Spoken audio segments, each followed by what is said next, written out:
We good? Cheek. Yo. One second, Robbie.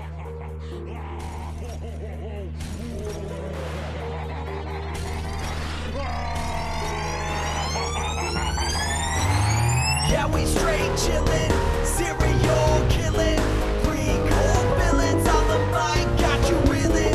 5-star rated from the floor to the ceiling. If you catch a 1-star, no time for feelings. Got a demon DJ on the ones and twos, by the name Beelzebub, so don't get confused. So grab a seat by the fire, roast them all over two, and prepare to hear the legend of the straight chillin' crew. What up, nerds? Welcome to another Caro-covered episode of Straight Chillin', the weekly horror movie review show where you chillin', we kill, slice, dice, and chop up yet another horror movie. My name is Bob. I'll be your host for this evening. This is episode number 319, recorded on Sunday, May 16th, 2021. Tonight, we're going to be talking about the classic, the original Evil Dead from 1981. Before we get into it, let me introduce everyone else on the show. First up, calling in from Washington, D.C., we got our boy, Randy Gandy G. Landy. What's up, man? Hey, what's going on, everybody? Hey, bringing it back. Bringing the hey bump. Bringing it back. Much requested.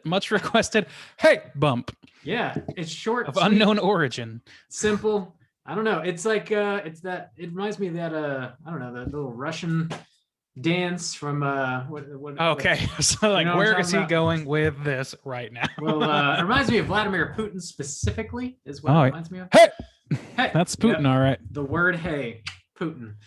Rootin' tootin' Putin. Last but not least, calling in from Jacksonville, Florida, we got our boy Soju. What's up, man? What up? It's your boy, Deadite Stains. Boys, let's wrap it up. Let's wrap it up, the old Evil Dead. Wrapping up the whole series The tonight. whole series. That's We're crazy. ending where the series began. Yeah.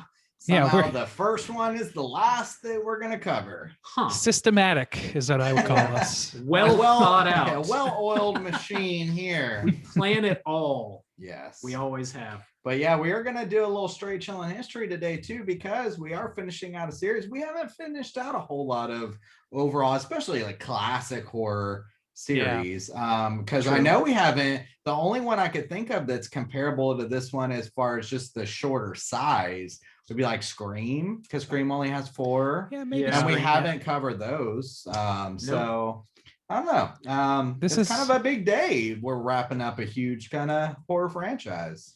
Yeah, Yeah, that's true.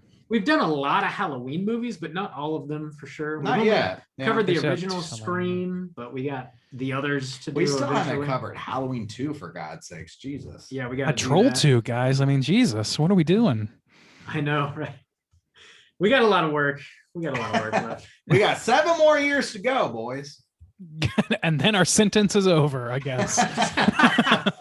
14 short This is all years. court mandated. Did we not make that clear? We don't want to do this. We have to. This is year 7, though, boys. This is year 7. True. We're in it.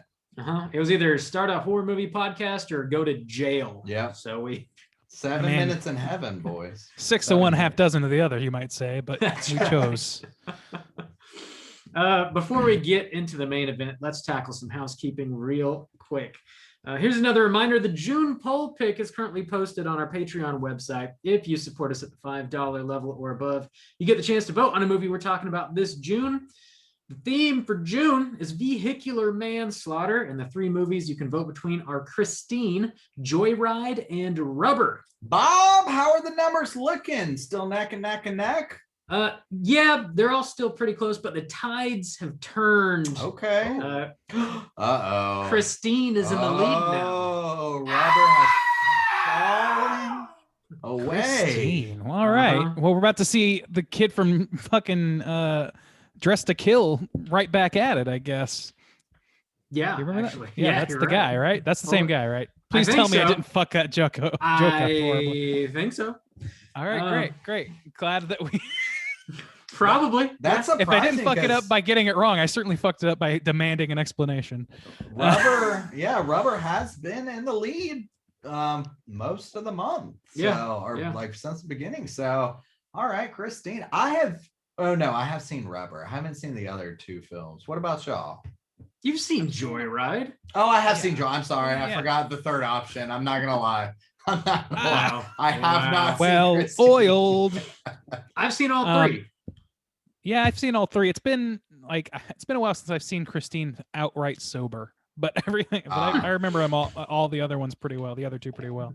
Here's a little fun fact, though. I don't know if anybody knows this outside of us, but since we're talking straight chillin' history today, we did a little like reboot of Straight Chillin', where we bought new equipment and decided like, yeah, we're gonna continue this podcast around episode 60 or 62. something, 62. 62. Yeah. And our first test was Joyride, and we like debated whether we should actually release it or not, and we ended up not. So it's another like lost episode. Yeah. We did a lost I dropped the lost episode of VHS or two Yeah. VHS 2 on YouTube that you can check out our original like kind of lost episode that never got posted. But do we even have that Joyride original? Who knows, man? I mean, I'd I didn't have even to know that look. existed. I can't. That would I be don't remember recording wild. that. There was a problem with the audio or something. Yeah. I feel That was like new equipment. That makes sense. Yeah, that VHS 2 and Scream 2, those are like the, and our live episodes are both lost Yeah. too. Those are the Dude. lost shows. I don't know, man. Based on the wisdom of the movie we're reviewing tonight, I don't know. Maybe we should let some things stay lost. Yeah, true. True. yeah, it's not like you're getting gold here, but it is kind of it's an interesting thing. In a podcast where you regularly get, fucking just pebbles and rocks, there are a few turds in the lost bin. Ain't no Lies. gold in these hills. I'm sorry. Lies. In other Patreon news, we do have not one but two brand new Patreon supporters. We got to give some shouts outs to. Big thanks to Logan and Diego for showing us some love on the Patreon.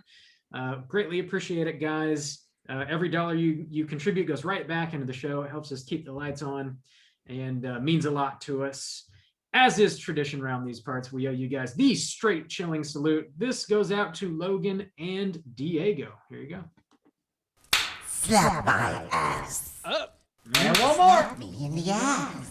All There the you ass go. slaps. This is Happy ass slaps to all. This is a horror power couple that is just slapping the straight chilling asses this week. Oh yeah, we love it. Uh, Also, Got to keep it in the family.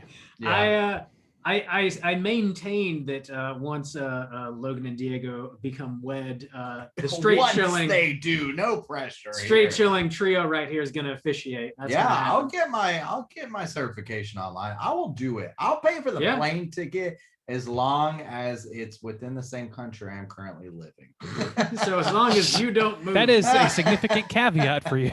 it is. Let me go ahead and like legally excuse Now, myself in case I'm out of the country. You're currently living at that time, I assume. Is what you yeah, at that and time. not right now. So Well, America. Oh, great, perfect. We'll just zoom you in. You'll be a talking head, and It's that's happened before. that's what everybody wants at their The wedding, great for and sure. powerful Soju chimes in. You may now slap your bride on the ass. you may now slap the bride ass.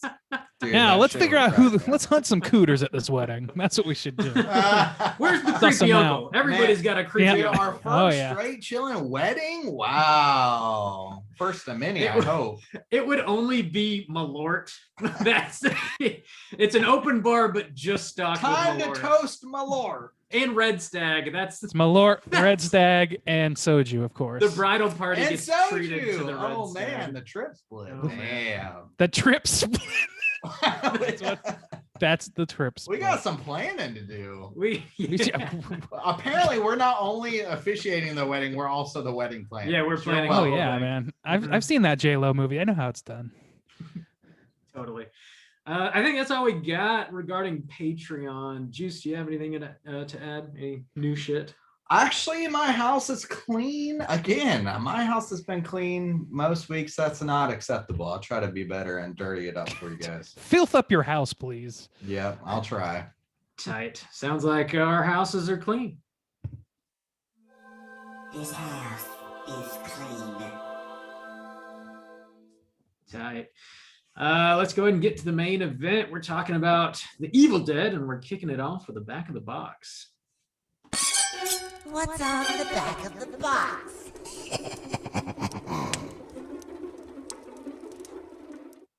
Bob, you got that box, right? You know, I got that baby blue in my hand. I had a strong assumption that you did. Mm-hmm.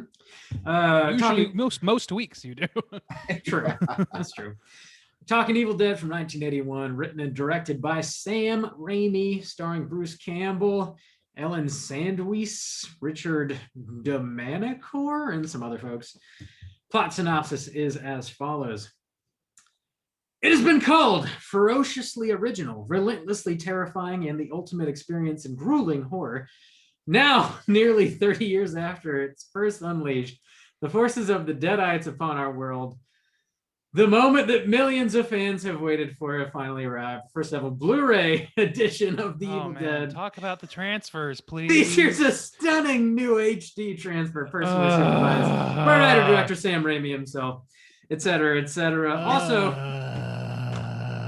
this is what you get when you pay that premium dollar for those blues. Don't tell me about the movie. Tell me about the transfer. I highly recommend picking up this blue on Anchor Bay. It's pretty. Also, there's a 4K out now that I don't own. According to IMDb, the plot synopsis is 5 friends travel to a cabin in the woods where they unknowingly release flesh-possessing demons. Flesh-possessing? That's a weird way to put it. Jill Mangs, had you seen this movie before, and would you recommend people check it out? Randy, kick us off. Oh man, this is gonna be a tough episode for me because I've seen this movie many times to the point where I know it almost back to front. It's almost a comfort movie for me at this point, and it's one of those seminal movies that sort of like got me to become a horror guy, you might say, to be into horror outwardly. So yeah, I would recommend it. If you're a horror fan, you haven't seen this, you fucked up already. And if this is not like every movie. There's caveats to this, but like this is a product of its time, and it's absolutely worth checking out, if only for its cultural relevance, which is pretty significant, I would say. But from a totally biased perspective, this movie fucking rules, and you should watch it. Tight. Juice, what about you? I had never seen this movie before, and I think except for the remake that we covered, that ended up being my pick. I was like kind of looking at what we've covered this series so far, but every time I've seen one of these movies, I've seen it for the first time covering it. So Evil Dead 2, Army of Darkness, which again was my pick for the poll pick that month. And now this one is every time it's the first time I've seen it. And since, I don't know if I've seen any of them since, which is kind of wild. Army of Darkness, I would recommend. I actually would recommend. I can see why this is considered a horror classic. I want to get into the discussion about whether it is the one that kind of set up the cabin tropes in horror, because it's 1981, pretty early, super low budget, but I think it has a lot of admiration for me, not having a nostalgic value attached to it. I can see why this is considered a horror classic for its time, and kind of blows my mind thinking about people seeing this for the first time in 1981. I was like, damn, that was probably a wild ride. So yeah, this I would recommend for some classic 80s horror, and this was my first time. Bob, Yo, how about you? Was this your first watch, and would you recommend? I've probably seen The Evil Dead maybe 3 or 4 times now. I remember seeing it when I was pretty young and like it not really hitting for me, but I feel like each time I revisit it, it clicks more and more for me. Definitely would recommend, especially if you're listening to this show and somehow you have not seen The Evil Dead.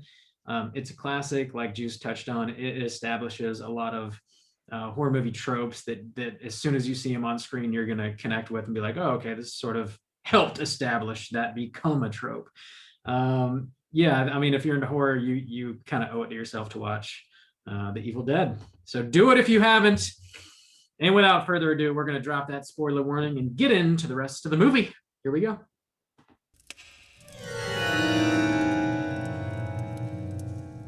Spoiler warning.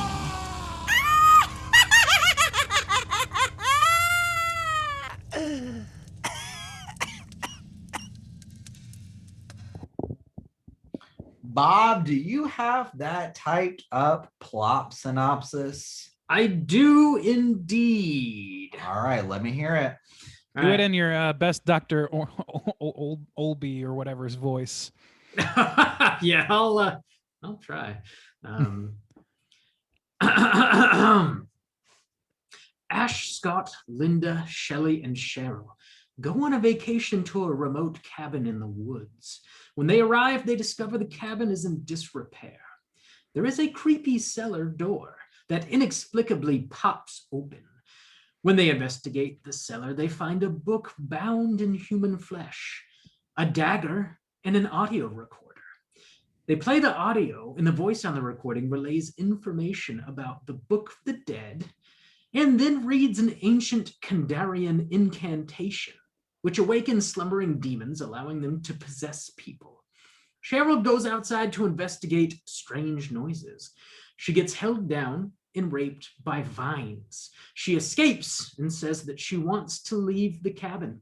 Ash and Cheryl attempt to drive off, but the bridge has been completely destroyed. Cheryl gets possessed and locked away in the cellar.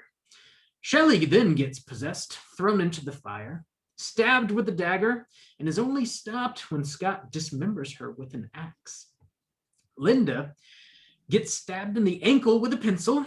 The stab wound spreads, and she is possessed.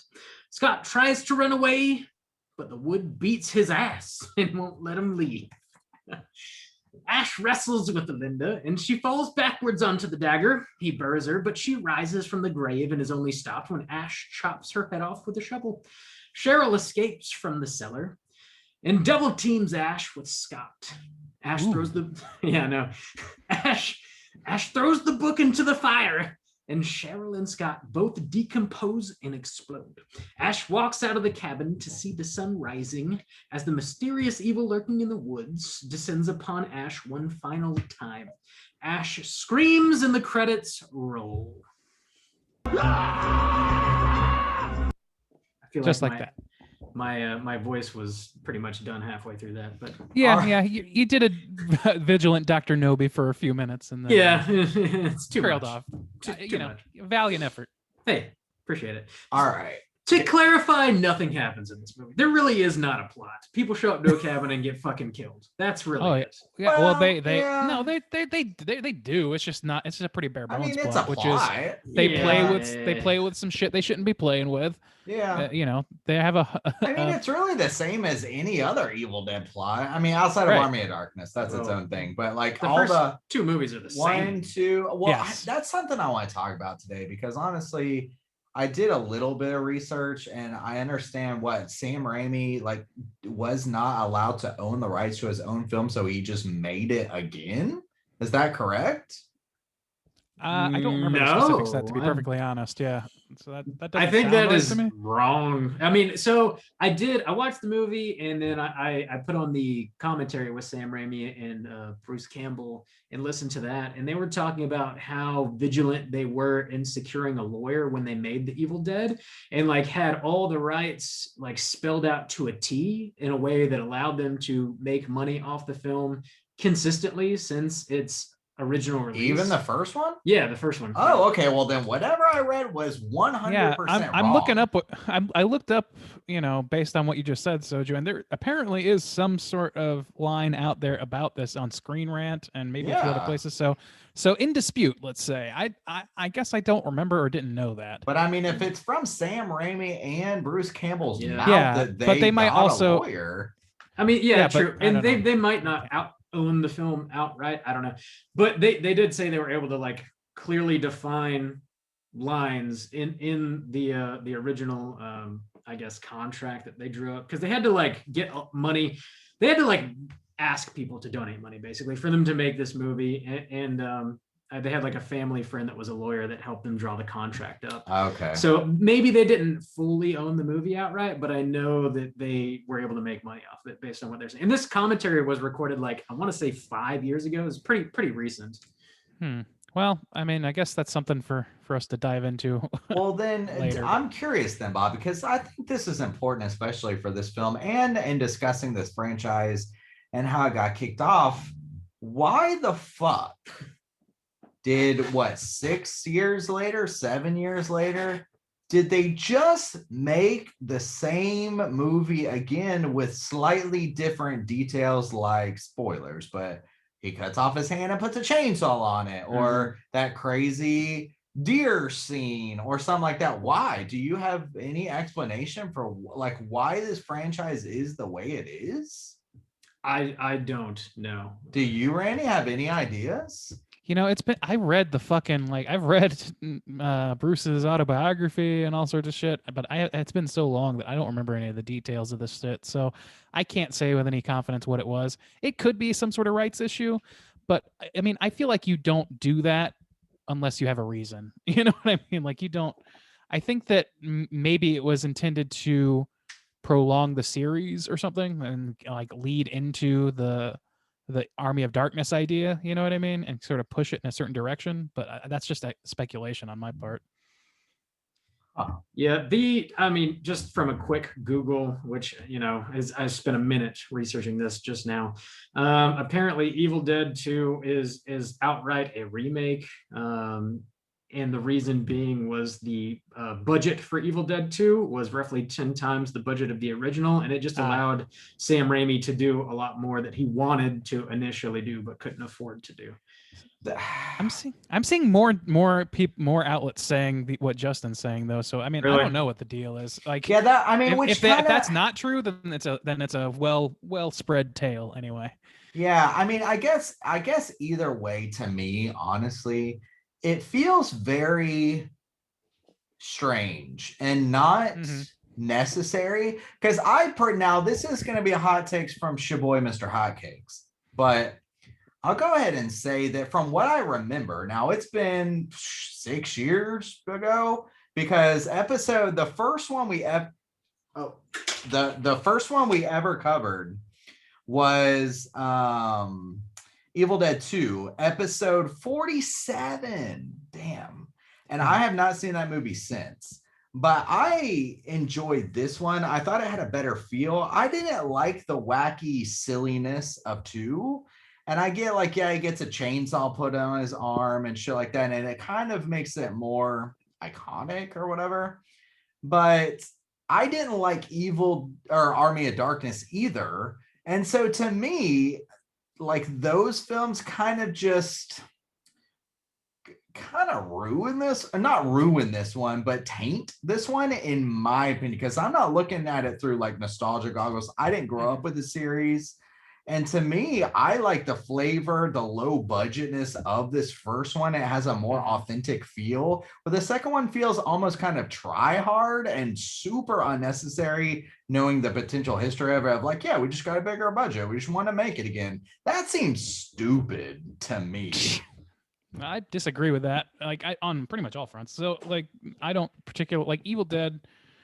This one, like, I definitely agree with you that this one feels more authentic, and because it's trying for something different.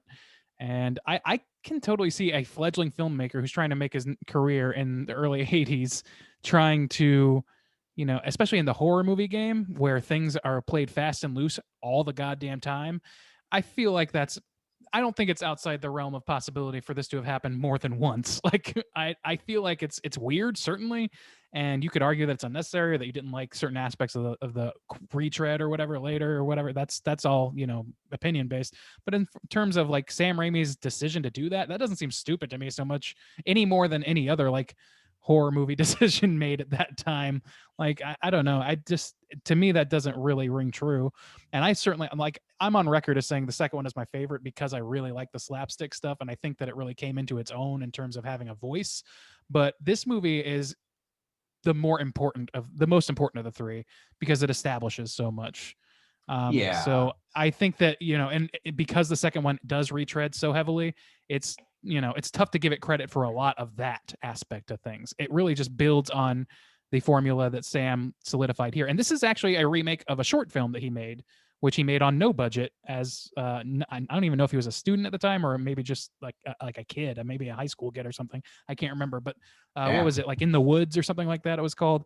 He remade this fucking story 3 times, basically. Each time he got a bigger budget and he's like, well, now I can do it the way I wanted to do it. And then now I can do it with all these new ideas that I couldn't do because I didn't have the budget for it this time. Like, I could understand that, especially as a young director trying to make your way in early 80s horror. See, to me, that almost as a young, now, obviously it's hard to say this in retrospect because he's an established, respected director who's going to be doing a Marvel movie soon. But in that era, to me, if I was like giving people money, it almost, when you describe it like that, you're like, yeah, this was my high school idea, and then I made it a first film, and then 6 years later I just made it again. It makes it seem like you don't have any fucking ideas. You just want to make the same shit again and again and again. Like, what the fuck? This is a manageable script to make as a horror filmmaker with limited budget. They made a bunch of fucking movies on their own as kids and as adults, but they were like no budget for thrills, things that you and I might have made except with less skill. And they made like spy thrillers and all kinds of weird shit, but they don't have the budget to actually make those movies happen the way that they do A Cabin in the Woods with a limited cast. I know, it's just like, man, it's just, to me it makes more financial sense to try and perfect the movie. Lazy. I want to clarify that Sam Raimi has made 3 Marvel films already. Spider-Man. Yes. I forgot about the Spider-Mans. I mean, I didn't forget, but yeah. Also, timeout. I got to restart this. The fucking delay. I can't talk with the delay. I heard it kick in. I can't. Oh, is it delay from me or what? From us. It kicked in and I was like, I just roll with it, but it is distracting. It's very distracting. Oh. This is how the Synopsis is made. I feel like all the behind the scenes lately have been like, oh my Lord, this podcast is a lot harder to make than it seemed. For Rob. Yeah. Well, last year, yeah. Oh yeah, you had tech issues last time. But that just puts pressure on Rob. It's hard, like, for a few hours each week, and then it's like, yeah. We're about to not hear you, Randy, for a few minutes. No. How will I be validated if I can't be heard? Yeah. That's so weird. Yeah, that delay is rough. Yeah, I can't talk, man. Can't do it. Did you hear me pause when it first kicked in? And I was like, oh, fuck, there it is. I was just trying to wait for a good time to interrupt.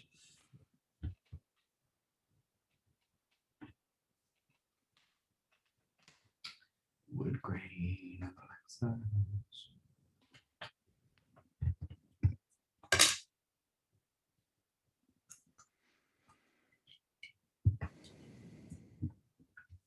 I think it might just be my computer being old.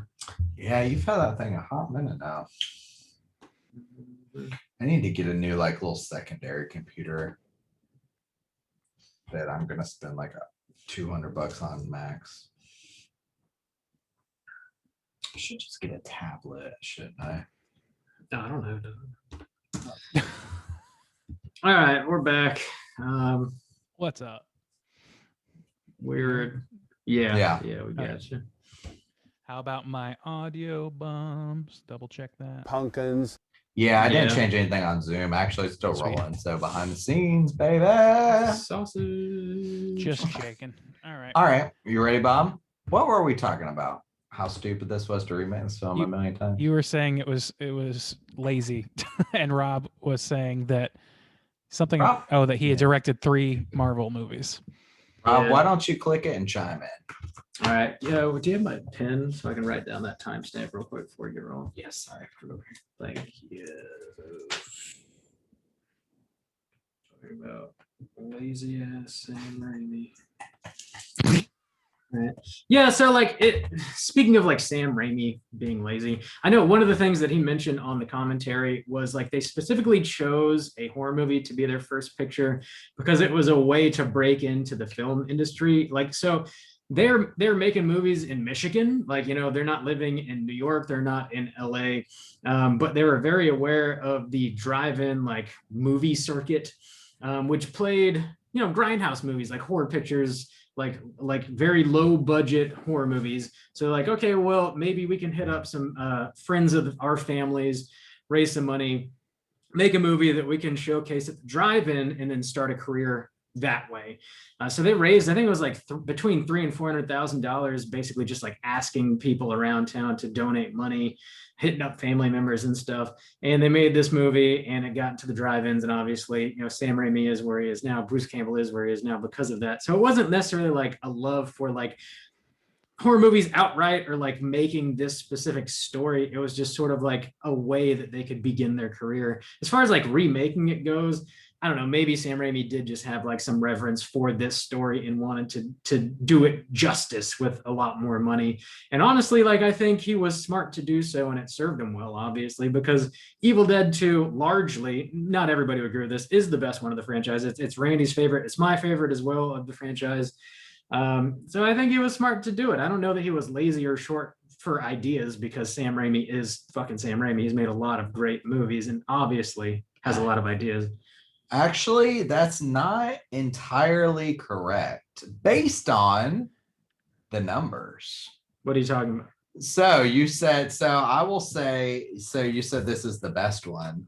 This is how we have previously rated these films so far. So I want to go. Oh, wow. So episode 47, we covered Evil Dead 2. It's the first one we covered. I rated it a 3, which is higher than I hold it in my mind. So maybe I liked it more than I remember liking it, but I gave it a 3.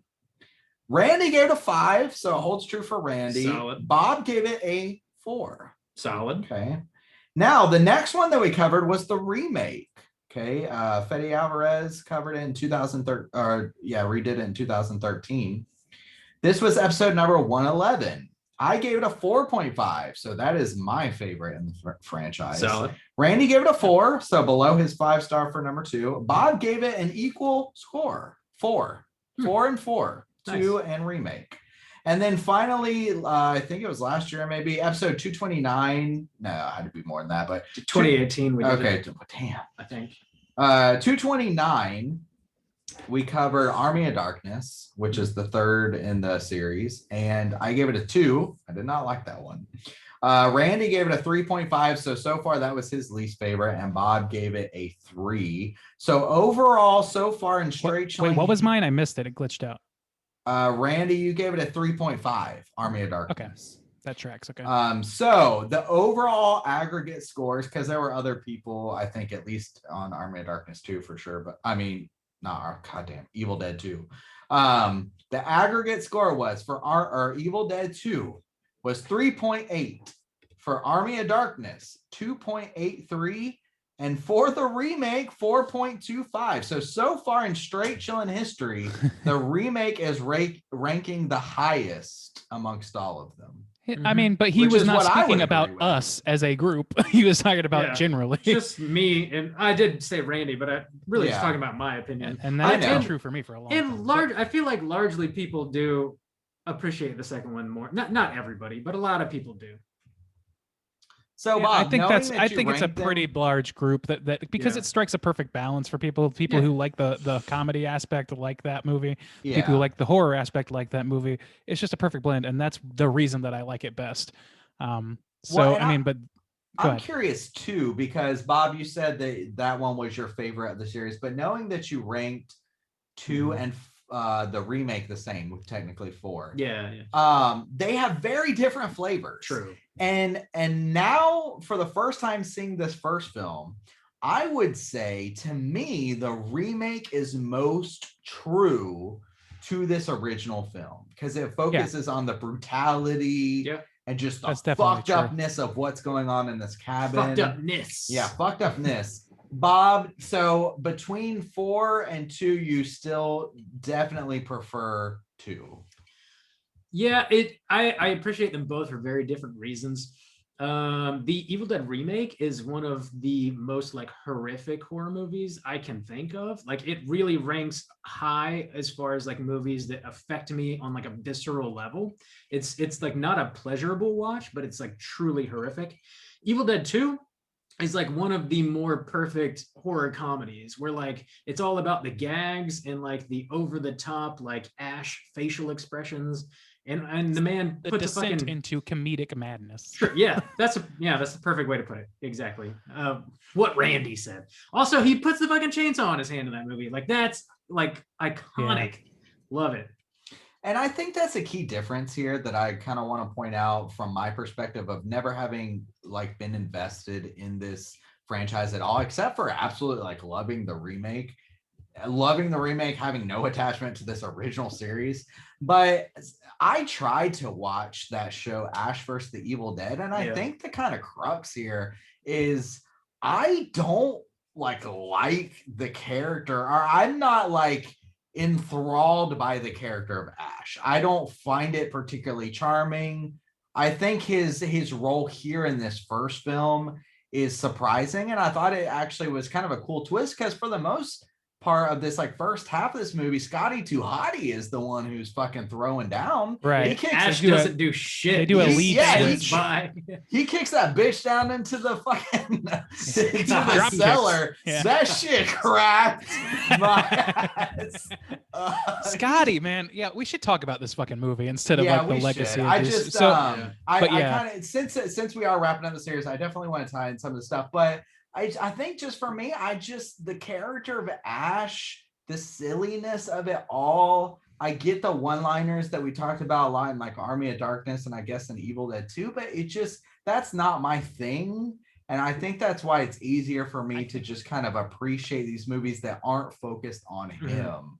I get that, and I mean I can appreciate that because that's one of the reasons I didn't love Army of Darkness as much is because it was like in record time a character in 3 installments went from somewhat grounded to totally flanderized and totally just leaning into every at that point for him in his case smarmy fucking self-assured lunatic behavior that they could for comedic effect. They knew what people liked about the second one. They know what Bruce Campbell liked to do in those movies, and they lean into it. And I can't fault them for it, but it's a little much for me. And Ash vs. Evil Dead is fun for me because it goes back to some horror stuff, but it doesn't, which is severely lacking in my opinion for Army of Darkness. But it also like brings with it that cadence of him being like pushed to the limit of what that character is in terms of like an elevator pitch version of that character. I like the middle ground of the second movie, and I like him in this first movie because it is more grounded. So I like these two versions of Ash best. So I get that. I like watching Ash operate in this movie because like he is like he's forced into being a quote hero in these movies, and like you really get a true sense of that in this first movie because he's like standing in the background doing his best to not get involved and just like occasionally gets thrown into like some shelves and gets pinned down by a shelf that weighs like 20 pounds, like he could easily twice. He doesn't do shit until he absolutely has to. Like everybody else is dead or possessed, and like, well, it's all on you, buddy. Like you got to save your own skin now. And the sadistic nature of the way the Deadites treat him in this movie, and then even more so in the next one, it really justifies for me him going not just from like zero to hero sort of thing, but also going from, person reacting in quaking terror to person just outright fight or flight fighting, like just going for it and doing everything he has to, and then sort of losing his goddamn mind in the process. So like in this movie, there is sort of that hint of him going like mad. There's that scene where like the shutters start shutting real quick and everything, and things start going nuts, and his girlfriend's fucking with him, his Deadite girlfriend's fucking with him, and his Deadite sister's fucking with him, and all this shit. And he's like, he doesn't have that moment that's quite as elevated as in the second one with like the laughing lamp and the laughing deer head and all that shit, which I love, but it doesn't quite go that far, but it still hits that level of like, this guy must be losing his goddamn mind, and it tracks in how he behaves the rest of the movie. I think that descent is what makes this movie, and to a certain extent the second movie, really strong for his character. there was a moment in this film like where it would be in the second film where he kind of starts to ascend, but it's obviously like more pulled back. What was it? Like what happened? There's a scene in this movie where he goes down in the basement where like everybody is sort of like possessed or dead. Yeah. And the pipes are leaking blood and it bursts in his face. Yeah. And that's when everything kind of goes sideways. I don't think it's any one part though. Like you could point at that, but I could also point at like him that's not going through the glass Okay. of the mirror or some shit. That's it. That was it. Yeah. That was it. Where he got that. Yeah. That's exactly what I was thinking. Thank you, Randy. Yeah, Yeah. where the mirror. See, I It's like liked it water. more toned back because I guess another problem I have with this movie too. I feel like I'm giving this like series a lot of shit. One thing I liked about this movie. Welcome to my mummy experience. Yeah, is it was this one's more brutal. That was not intentional, but Whoa. This one's more brutal, but it doesn't follow the logic that it itself sets up. So Which is? I remember this even in the remake. And see, I think the remake does a good job of fixing some of the problems that this one doesn't seem like it thought through enough, because essentially how this thing possesses people or how they establish it and how it's mentioned in the book is like through these flesh wounds kind of, and every time there's some kind of wound where we see it almost as an infection that takes over these people, and several times it does it to Ash where blood, when he cuts off the head and then blood spurts into his mouth with the pipe and stuff like that, and it never possesses him, where technically it should, because each one, like when the one woman is raped, that's how it first kind of takes over her. The pencil stab. wound, old Scotty Too Hottie gets attacked in the woods and eventually Shelly gets dies. attacked off screen. Yeah, so I mean, each one attaches itself, and in the remake, they that holds true. I don't want to spoil anything with the remake, but they do a good job of twisting it because of your expectations and stuff like that. But they at least hold true to the rules, and that's one thing I was like, I think that you're like, to me, I don't see those as a rule. Like what you're describing isn't a rule for this movie to me. To me, it's why? The Deadites they're infecting whoever the fuck they want to in order to fuck with whoever they want to fuck with at that moment. So like, I think they could, once they're released from their prison or whatever. Why wouldn't they take him over? Because they want to fuck with him. They want to play with their food. They want to torture him into madness. That's what their goal is. They don't just want to kill them. They want to make them, like one of them at least, go totally fucking insane by pulling every horrible string they can pull to fuck with him. I think they could take over him anytime they wanted to, but he manages. Maybe there's some indomitable will that keeps it away or something. But I never saw it as that. I saw it as the hubris of this ancient evil just wanting to fuck with you so hard that it fucks itself in the end a little bit. Okay. That is a question that the sequel solves. I mean, he just fucking gets possessed. Yeah, he does His get possessed, and he hand, actually yeah. does fight it off at Yeah. one point. Yeah. Yeah. He That's looks true. awesome as a Yeah, Deadite, by the way. That's one of his best looks. He does. I don't put a lot of thought into like the motives of like the Yeah. evil dead. They just possess at will. They're just and it just kind of is what it is. Yeah. One thing I did have one question about this movie though. Like it's sort of a loose question, but I think it was Cheryl. It's Cheryl or Shelley. I forget which one.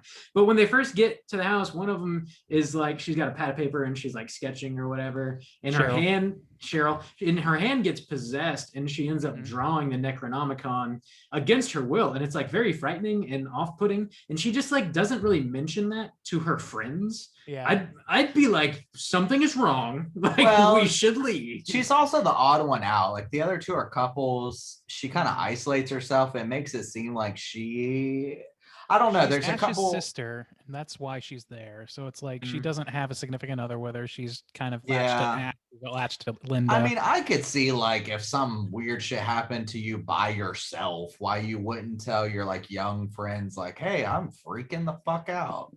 Yeah, I don't know. I can see both sides of that coin, and to me, it's Yeah. like the character that like the way these characters act is very like I don't think it's that deep of a thing. You know what I mean? I think you, Justin, to your credit, or to Rob's credit, I think you're actually giving this movie more credit than it deserves in terms of how it's handling its tertiary characters. Like Cheryl is a big character for like the setup, but like I don't think they're really thinking about her in terms of like, oh, but she's too afraid to say anything because she's afraid of being ostracized. They don't really set that up in any real direct way besides just having her be a single person who just spends a little more time on her own because of that. And so I don't know that it really lays the groundwork for that. If you did have a problem with internal logic with this movie, I feel like that would be the moment. Yeah. Yeah. I don't know. I think the problem too is when they're reading the book, it like specifically highlights about possession and the wounds and stuff. Like it's something that they read aloud and is a focus. So I think it's just one of those things, and we see it. It's part of the visual of the possession takes place from that girl's pencil wound in her ankle. We specifically see it spread, right. And it happens to that other girl too. Where does it spread? Where you see the black like spread through her body. And so it's part of this continuity where it's like, okay, it's mentioned in the book. It has a visual aspect attached to it. And they specifically show you the wounds that like occur to those people in order for it to start going. And so I'm like, okay, well, if you're going to put so much importance through these multiple aspects of like dialogue and part of the actual story and part of the actual lore, and then also part of the special effects that you have to go back and do post-production. So it was obviously thought about. So I'm just like, I mean, I don't know. It kind of starts to rub me raw. I think that maybe that. Yeah, I don't remember him saying anything about wounds in the recording. I could be wrong, but I don't remember that. And I do think that like you have a fair point. I don't know what the line was. He said something about dismemberment being the only way to stop his then possessed wife from attacking. Dr. Nobi does say that.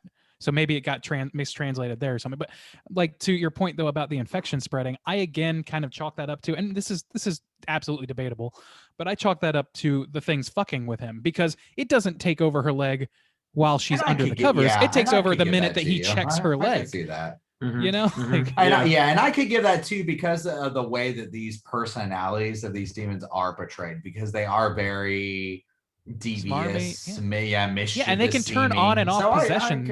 I could give that, like they can turn off their possession, at least their outward appearance of possession, and even wounds and shit on a dime. We see that with Linda, and they use it for like the heartstring moment where she's like, "Oh, please don't let them take me again, blah, blah, blah, blah."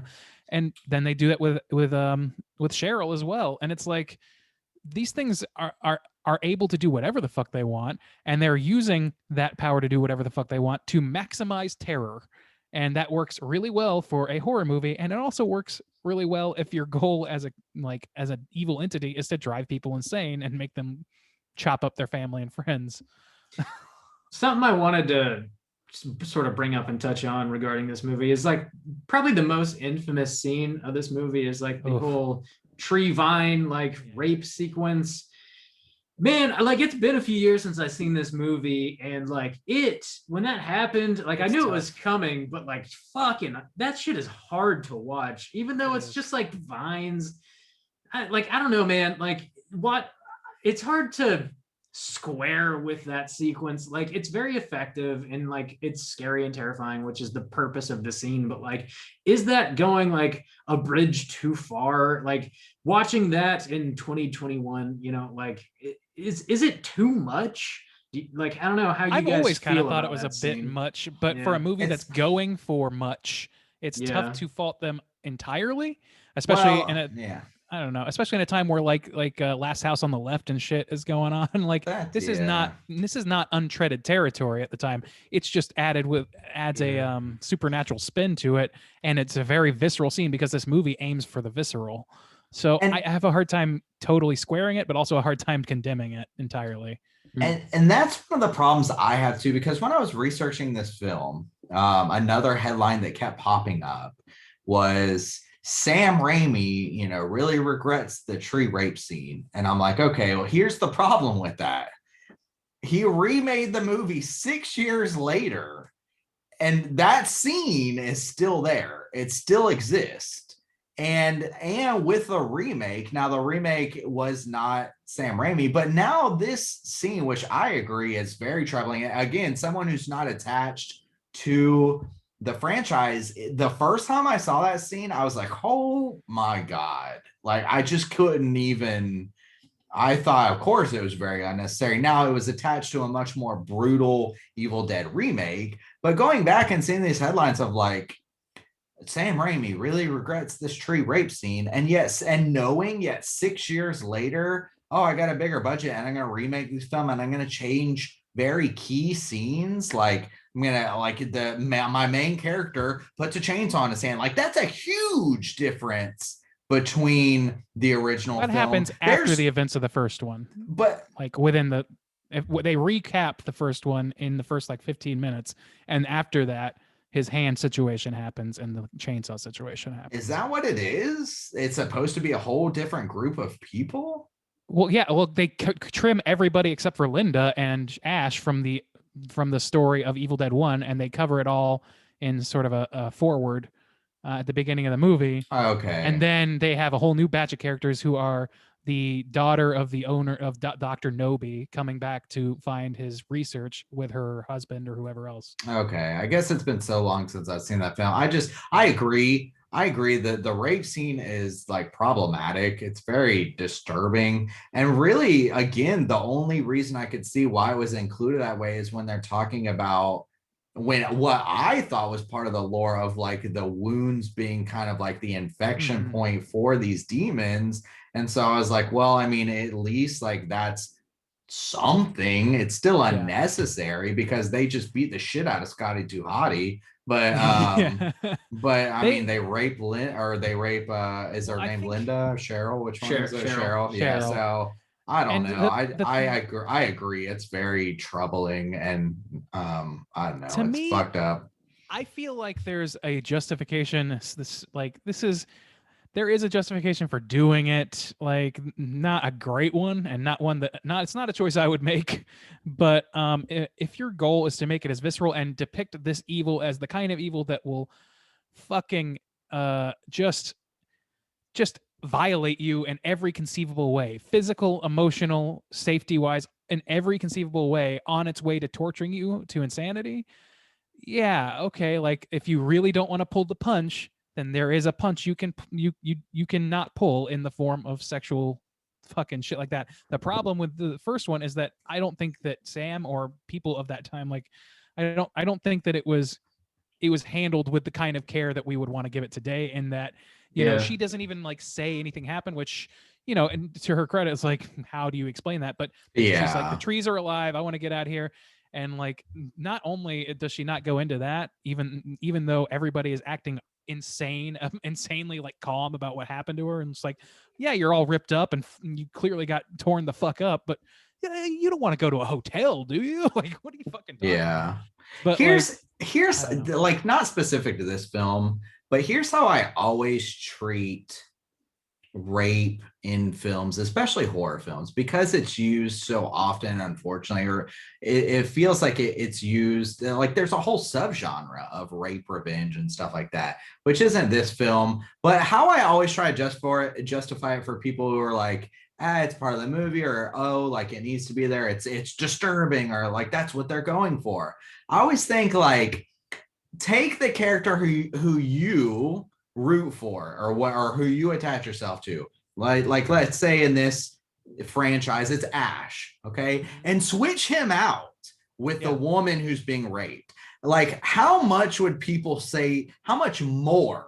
would people say that this movie is even more disturbing if the character who's being raped by trees is Ash instead of the woman Cheryl or whatever? Like people would be, oh my God, that's so troubling. I mean, the hero you're supposed to attach yourself to versus like this vulnerable woman. I think like that's how I always treat a rape, and that's why I'm always like, nope, I'm like never down for this. And it's like it feels like people kind of get numb to it in some ways, or justify it in some ways. No, it's like, misogyny. It's like, honestly, it is. Like, if I'm going to be real about it, that's like, there's a reason that it's, you rarely, if ever, see a male rape scene in movies, be they point of view character or not.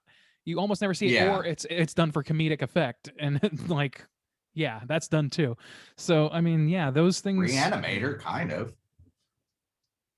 Reanimator is done with a bit of a comedic tone. Male, not a with male. comedic. I thought Not I a was male looking for rape, just male. rape in Okay. general, where you say comedic. Yeah, No, yeah, where it's done somewhat for comedic effect, and like, for better or for like, I think that whole thing is not, it's not untotally, like I said, it's not totally unjustifiable. I think that you're right, that it would have been a bigger gut punch and would have been more effective for the stated goal of disturbing the audience if it had been Ash or it had been somebody else, if you're going to go that route. However, this movie is also at that time treating Ash like a secondary character, and they're slowly sneaking him into the lead.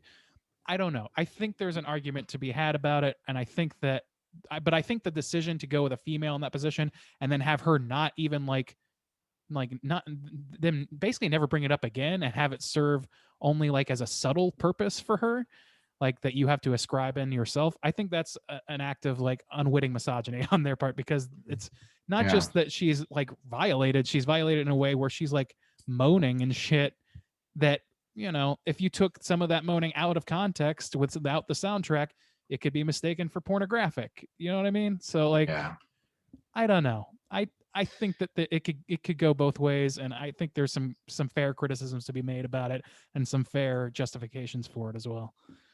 It's an effective scene for sure, but if you're gonna have a rape scene in a movie, it's got to like seriously serve the plot to be justified in a way that this movie does. It just doesn't use the scene in that way.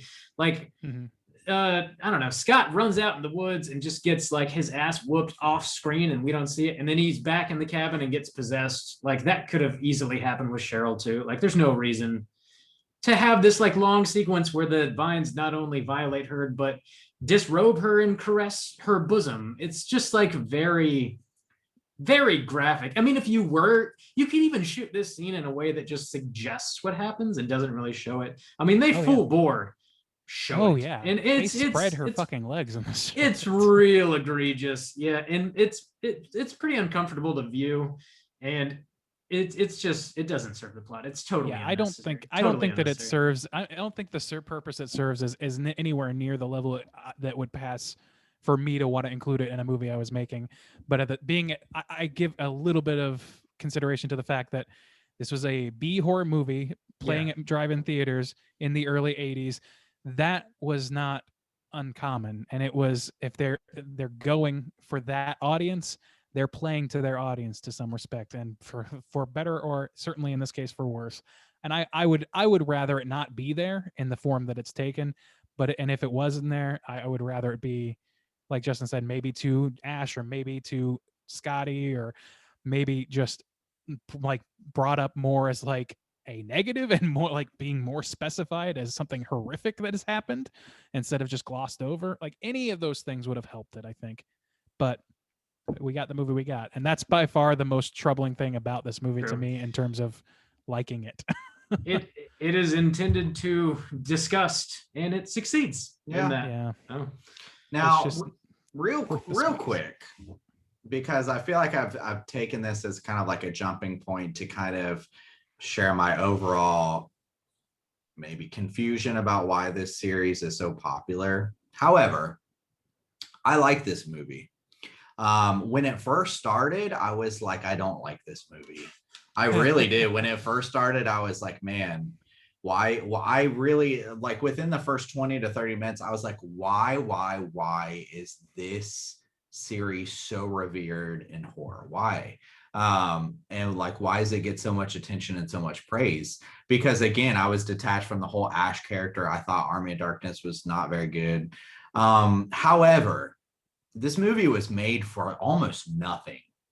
And once it kicks in, once the possession kicks in, that shit, they do the horror right in this film. So not like trees raping people, that's just egregious, I agree. The horror elements of possession and the battle against possession and your friends dying and being in an isolated area once that shit kicks in and Cheryl gets possessed and Sky Tuati has to kick her fucking down the cellar.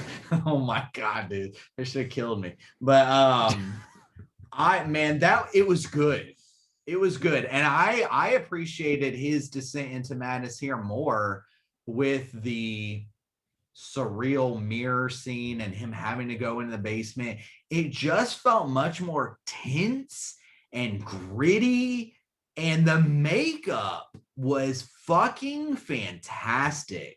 And really once it started going, the only hiccup for me in this realm of horror and possession was Ash's girlfriend. I can't remember her name. What's Linda. Ash's? Linda. Her noise level is at a very sharp shrill, and she rides that note the whole time she's trying to kick Ash's ass. Now, I will say, when there's a scene where she first starts getting possessed and he goes outside the cabin and he comes inside the cabin and she's just sitting there cross-legged and giggling. She's got the fucked up face. I was like, man, this is some good shit. I don't know. I was all about once the possession kicked in, and it impressed me and literally pulled me from a place where I'm already not caring about this franchise, don't particularly like 2, didn't like 3, and started this movie saying off this series is fucking overrated as shit, and pulled me back out to where I was like, I understand why this is a fucking classic. That's how much I thought that the makeup and the cellar, with the chain and everything, I was like, I understand now where the remake was coming from. They were honoring this particular film, not this franchise. It was this film right here. And I dug on it. I really liked it. I believe that was stated intention too, about it being a follow-up to or a remake of Evil Dead, the movie, and not the franchise. Mm-hmm. So hence they just scrapped the Ash character entirely, but put some other characters into the similar situation. So yeah, I think that's great. I'm really happy to hear that, because I was thinking you were going to come into this thinking it was dog shit as well. So I'm glad to hear that. And to me, it's this movie gets a lot of credit from me as well for its DIY nature, and especially having read the making of this movie in Bruce Campbell's autobiography and shit. Could kill or whatever. Chins could kill. Yeah. That was I read that in high school and it fucking blew my mind. It was this is what happens if, you and your friends who make dumbass videos on a Sunday afternoon every so often and start taking it really goddamn seriously and start really putting trying to get money into it and trying to make it legit good, and then happen to succeeding. You know what I mean? Happen just by sheer virtue of trying it over and over again, start getting it right. And the brutal nature of this, they go hard on it. The horror effects or whatever that they use in here for the budget, for the time, and just in general, they still look really fucking cool, if not totally convincing. They do. Yeah. I will always look at that. I will always look at that ankle stab as the pivotal moment where you're like, okay, this movie just became something unforgettable just by virtue of that, because it is a visceral and painful looking thing that is totally fucking convincing by my standard. Just watching that thing work in her Achilles tendon is so hard to watch, and it's so effective. And they did that shit on nothing. They had no fucking budget. They had 4 people playing each Deadite. $375,000 or something like that. That's bonkers. And I think they shot for 6 weeks or something like that in a cabin in the middle of nowhere in North Carolina. And I think it was during the winter time, and it was just really fucking miserable conditions. Part of the trivia said that the wires and shit froze. Yeah. Which is nuts. I was going to talk about that in trivia, but which is nuts because nobody in this movie is particularly wearing a heavy coat or anything. Goddamn Ash is in a button-up shirt. It's not even a flannel or anything. It's just a fucking button-up shirt. Shit, and the girls Cheryl's are running wearing around dresses and shit. Yeah, Cheryl's running around and falling in the brush for a full 5 minutes, as we know, in nothing but underwear and no robe even at that point. So and that weather was cold enough to freeze the camera equipment. God damn. It's fucking nuts. I wanted to talk about some of like the cinematography in this movie real Yes, quick, I was which going to is bring that up too. it's what really like sells this movie for me personally. Like there's a lot of gags and like ingenuity involved with the gags. It's really impressive. But the thing that sells this is just the way the movie looks, the way the camera moves. It's very fluid when it needs to be. They created sort of like a makeshift steady cam in order to film this movie, which is basically just plywood. Yeah. The sequence where Ash enters the cellar towards the last like third of the movie where he's all alone and like the pipes are leaking blood and the light bulbs fill up with blood and explode and like the projector kicks on and it's like bleeding, like that whole sequence where he just goes fucking mad basically. The camera work completely changes in that moment and like it sort of signifies to you like Ash is completely unhinged and they start getting like really extreme like camera angles and like as he's walking back up the stairs the camera's underneath him filming him as he's walking and then he goes down the hallway and the camera is up above him like shooting down on him and then flips over his head to like it's to where it's facing him like face to face again. It's just like the camera's all around this dude and it's like magical, that whole sequence where he's alone and like really feeling unhinged. I love that shit, man. Like Sam Raimi, this is his feature film debut, and like he's his mastery of the camera is just it's difficult to fathom. Man, he's 20 years old doing this shit. It's really goddamn good, and it's done on this budget by a bunch of dudes who are hacking it together. That's that's the most insane thing of all. Not only did they do a bunch of shots, like you said, that are pretty uncommonly good, but they're super uncommonly good for this genre and this time period for this audience. So like the mere fact that he elevated like everything, all the cinematography of this movie to that level is truly it's truly impressive on every level to me. Well, and it's respectable too, because he didn't have to. Like, to your point, when you said that, it made me say like, they knew what was out there at the time, and this budget is tiny, and they could easily make the excuses of like, nobody else is doing it this way. We don't have to put in the effort. We can get by without it. So to me, that does make it more respectable because you were working with a tight budget. You were using makeshift equipment, and you didn't have to. Your peers and the thing you were trying to emulate or even like compete with in these kind of like lower grade horror movies that were for the drive-through, they weren't doing it. And they could drive-in, sorry, I do that every time. They weren't doing it, so you didn't have to, you know. So that's I agree, that's very respectable and something that you're right, it does make this film pop and like stand out in its significance. Yeah, they made it for love of the game, so to speak, you know. Go ahead, Randy. This is like clearly a love project on every level, and like, it just shows. I want to also talk about the acting real quick because that's where some of my critical voice comes out. Bruce is doing a good job, I think, certainly later in the film, but everybody at the beginning is very kind of like rote B-movie acting, I would say, and certainly, and I think the weakest link is Scotty, who gets the hero role to begin with. And then eventually, you know, as we know, becomes a deadite and becomes secondary. But when he's kind of running the show and he's getting a lot of screen time and he's doing all kinds of shit, even like some of the writing for him isn't great, but the delivery is very wooden on a lot of that shit. So like I'm thinking about like, I always laugh about him saying "party down." I think that shit was so funny as a kid and now when like Ash is trying to speak Latin, he's like, and that means, and he goes, "Party down." So fucking goofy. Wow. I love that, but it's bad. And like some of the shit that he does, like I gotta get out of here, Ash.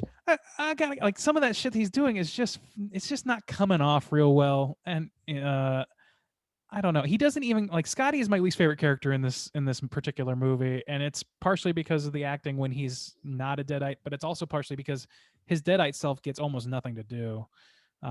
He's only in it a handful of minutes, so I don't know. That's kind of like my crux is he's like at the beginning they have that scene where he's honks the horn and then some fishermen are waving at him whenever he's like, "Oh, fuck you, I don't care about you guys," or something, and it's so The Room to me.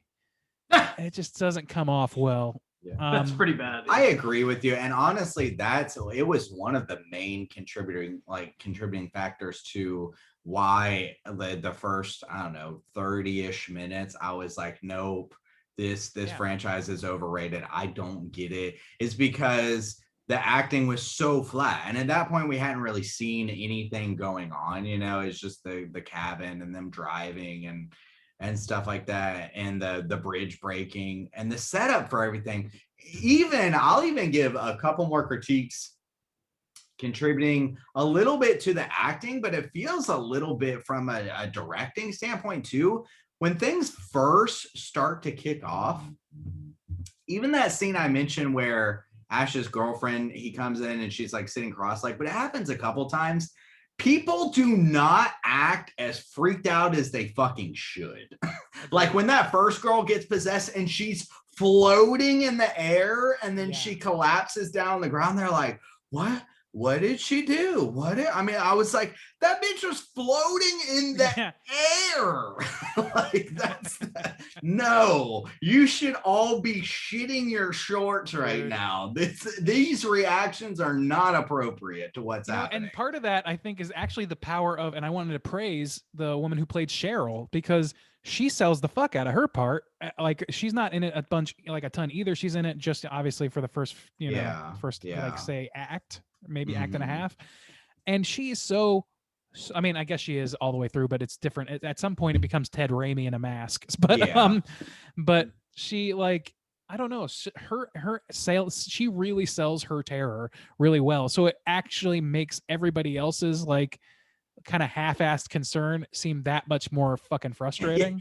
Yeah, and because even Ash, like his girlfriend is possessed and is laughing demonically and sitting cross-legged, and he just walks in the house and like walks past her, like gives her no attention, like, oh Jesus Christ, my girlfriend has been like nothing. He walks in and walks right fucking past her. I'm like, these reactions are not appropriate at all.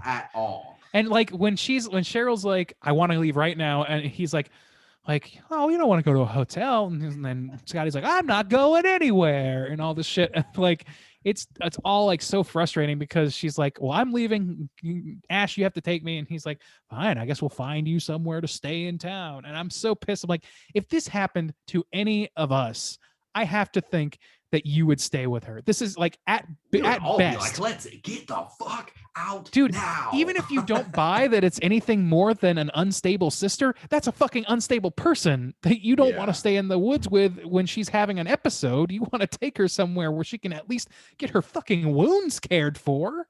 The fuck are you talking about? We don't want to leave. But like, but that leads to some great shit. Obviously, I love the scene where they find the bridge. We gotta land the plane. Oh shit! Well, went by so fast, didn't it, boys? Yeah, it went by so fast. If you got any other quick hitters, just mention them in your rating if you don't mind, gentlemen's. Let's do it out of 5. How are we feeling about the Evil Dead? Juice, kick us off. All right, so Evil Dead the original. I like the more gritty, horror-driven ideas and tone and effects. I like this one better than 2. To me, I didn't see a whole lot of intentional comedy in this, like maybe a bit, but not really. To me, it was really horror driven. The things that were happening, I think the frustration I felt with the actors, because I was like, these are horrific things that they're showing us. This makeup is fantastic. These wounds are like fucking gross, and there should be a much stronger reaction to what's happening, because I was feeling it, and this is 40 years ago with the lowest budget effects you can imagine, and I was feeling that shit. So I think that's where some of my frustration comes from. The acting isn't spectacular. However, I did like the twist. Even though, I know the character now 40 years later, I was trying to put myself in there and thinking like, man, when you watch this in 1981 for the first time in the fucking theaters, one, these effects would have been fantastic. Like this would have been absolutely horrifying, because they're still affecting me today. I've seen a shit ton of horror movies. And I knew the whole like Ash character was going to take over, and I was still pleased with the kind of the twist because I didn't know Sky 2 Hottie was going to be the main guy for a while. So, you know, it was fun for me to see that play out because that particular part was a surprise. So I like that little shift in character and expectation. The acting is not great. This really kind of goes back and forth for me between some positives and negatives. The acting is not great. Some of the lore doesn't quite add up. Some of the low budget shows in a negative way. And also the rape scene is just, it's unnecessary. It's egregious. It's rough. But the positives, makeup is fantastic. I think the possession acting is good. The horror aspects in this are good. That, like Bob said, the basement scene, the blood, even the ending scene that we didn't talk about, where you know it kind of moves through the cabin first person through like the demon or the evil or whatever, and kind of grabs Ash. To me, I like that ending better than him getting sucked into the 1300s. Like I like this package. And it's got its faults, but then it kicks in like this was made for nothing. And then I respect even more about it. I dug on this. It was a cool cabin in the woods. We didn't talk about whether this kind of established the cabin in the woods. I don't personally know, but it was good. The answer's primarily yes. Okay. In my mind, I rated Evil Dead 2 lower. I thought I rated it probably somewhere around a 2.5. However, I personally think this movie is better than Evil Dead 2, so I'm going to rank it better, even though it was like 300 episodes ago, 47 that we covered this. So because of that, I was leaning more towards a 3, but I do want it to be higher in ranking just in our spreadsheet for the series. So I'm going to put it at a 3.5. So that leaves me like overall so we're wrapping up the series. That leaves me with Evil Dead 1, 3.5, Evil Dead 2, 3, Army of Darkness 2, Evil Dead Remake 4.5. To me, still my favorite one is the fucking brutal remake, which I think is just a fantastic horror just overall. So that's where I stand on this series. Bob, out of 5, how do you rank Evil Dead OG? Let me tell you, this movie is very effective. It's not one that I grew up watching, so I don't have the nostalgia goggles going on here. I mentioned the cinematography. It's fantastic. The ingenuity that goes on regarding like the gags is also extremely impressive. It's all very hands-on DIY. Sam Raimi and the crew are figuring how to do this stuff like on the day in real time, just making it work. And, you know, hats off, you know, just, you got to be like an excellent problem solver to do that. We didn't really talk about the like claymated sequence towards the end where like the Deadites are decaying and shit. I mean, that's just like, I don't know that it holds up very well, but I just really appreciate the craft of being able to do that in the middle of the woods with a few of your friends, you know.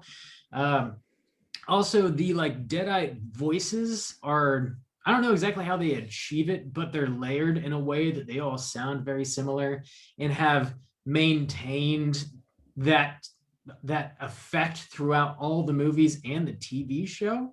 They just have this like very particular sound. Like as soon as you hear it, you're like, oh, that's what a Deadite sounds like. I think that's really, really great sound design.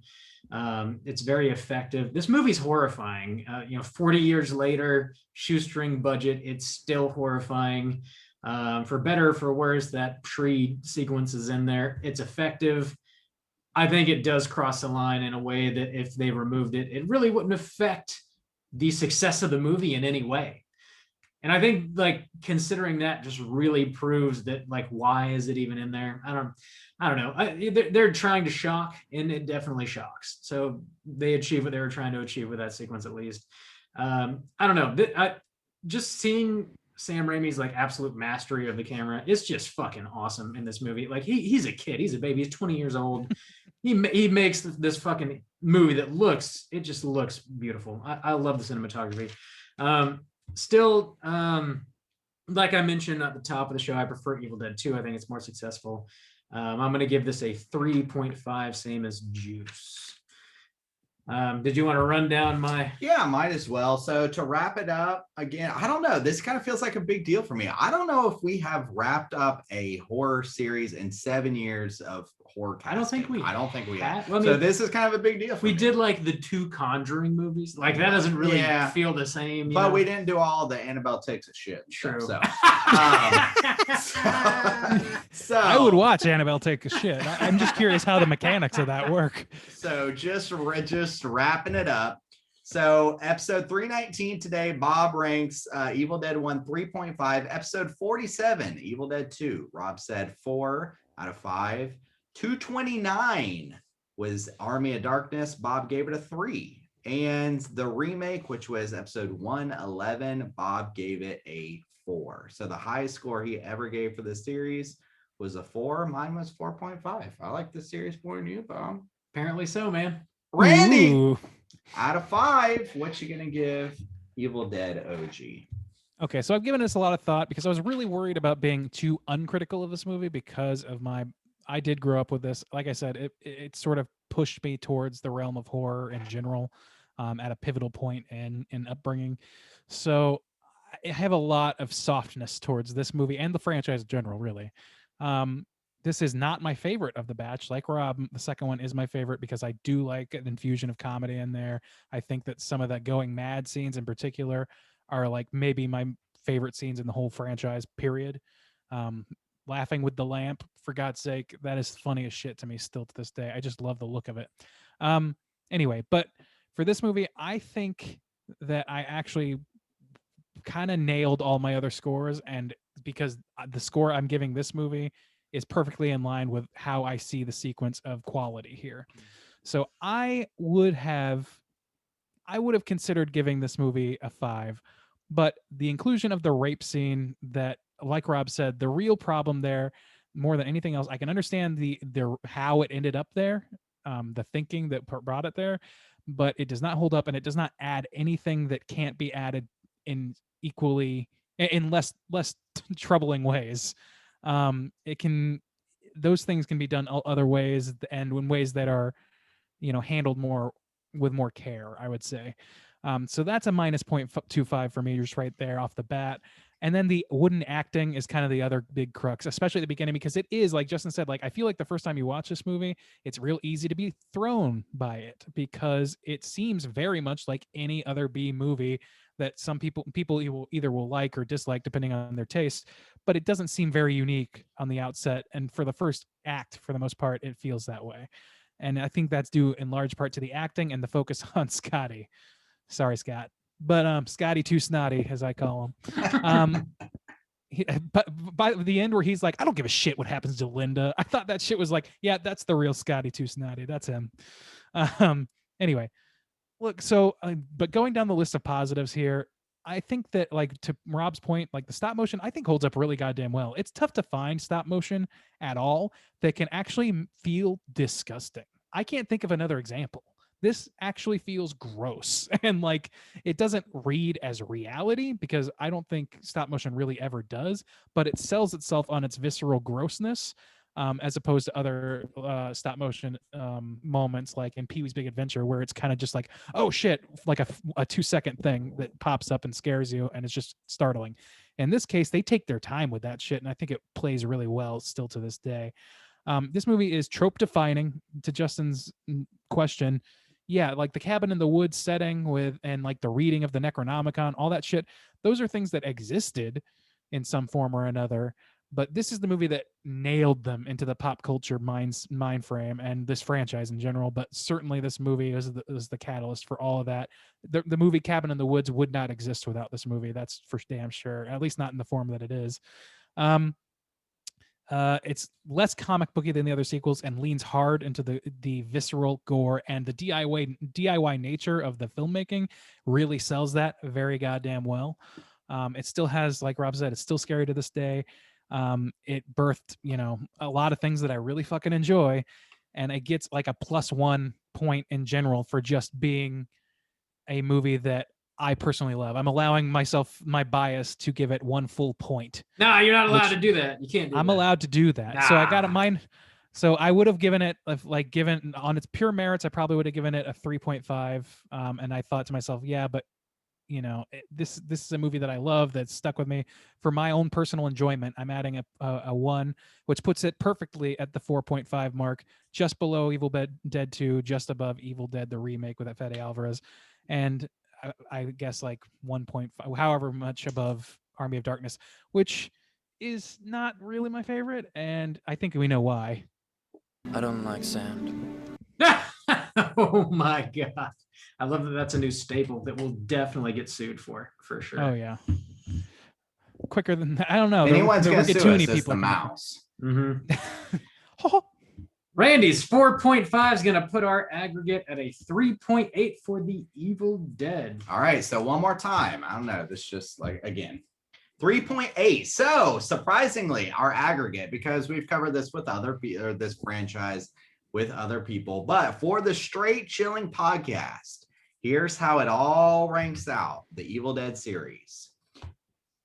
Evil Dead 1, average 3.8. Surprisingly, Evil Dead 2 average out at a 3.8. They are equal. Army of Darkness average 2.83, so a whole point down. And the remake averaged out at 4.25. So in Straight Chilling history, the remake is the best Evil Dead film. It is 2013. It is the best rated amongst all of the people on the show. Which, by the way, at Evil Dead 2, I think that was back when we were still had like 8 people on the show. Yeah. So, Evil Dead 2. Yeah, it was Brad's pick, so at least it was me, you, Brad, Rob. and I think there probably were the at least a twins. few. The twins, maybe Drew, maybe. Let me see how I'll look it up while we're doing other things. I feel like but I feel on like that. the twins were not as kind as we were to this movie, or certainly not as kind as I was, or to that movie. I think that there were some low scores in there that may or may not have been offset by me.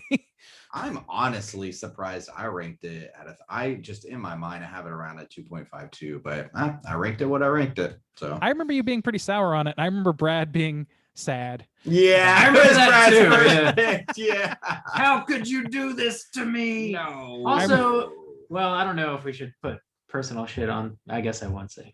What? Hang on. What is this So- even for? Hang on Evil Dead 2. On Evil Dead 2, there are 1, 2, 3, 4, 5, 6 overall scores. It God looks damn. like it was Brad.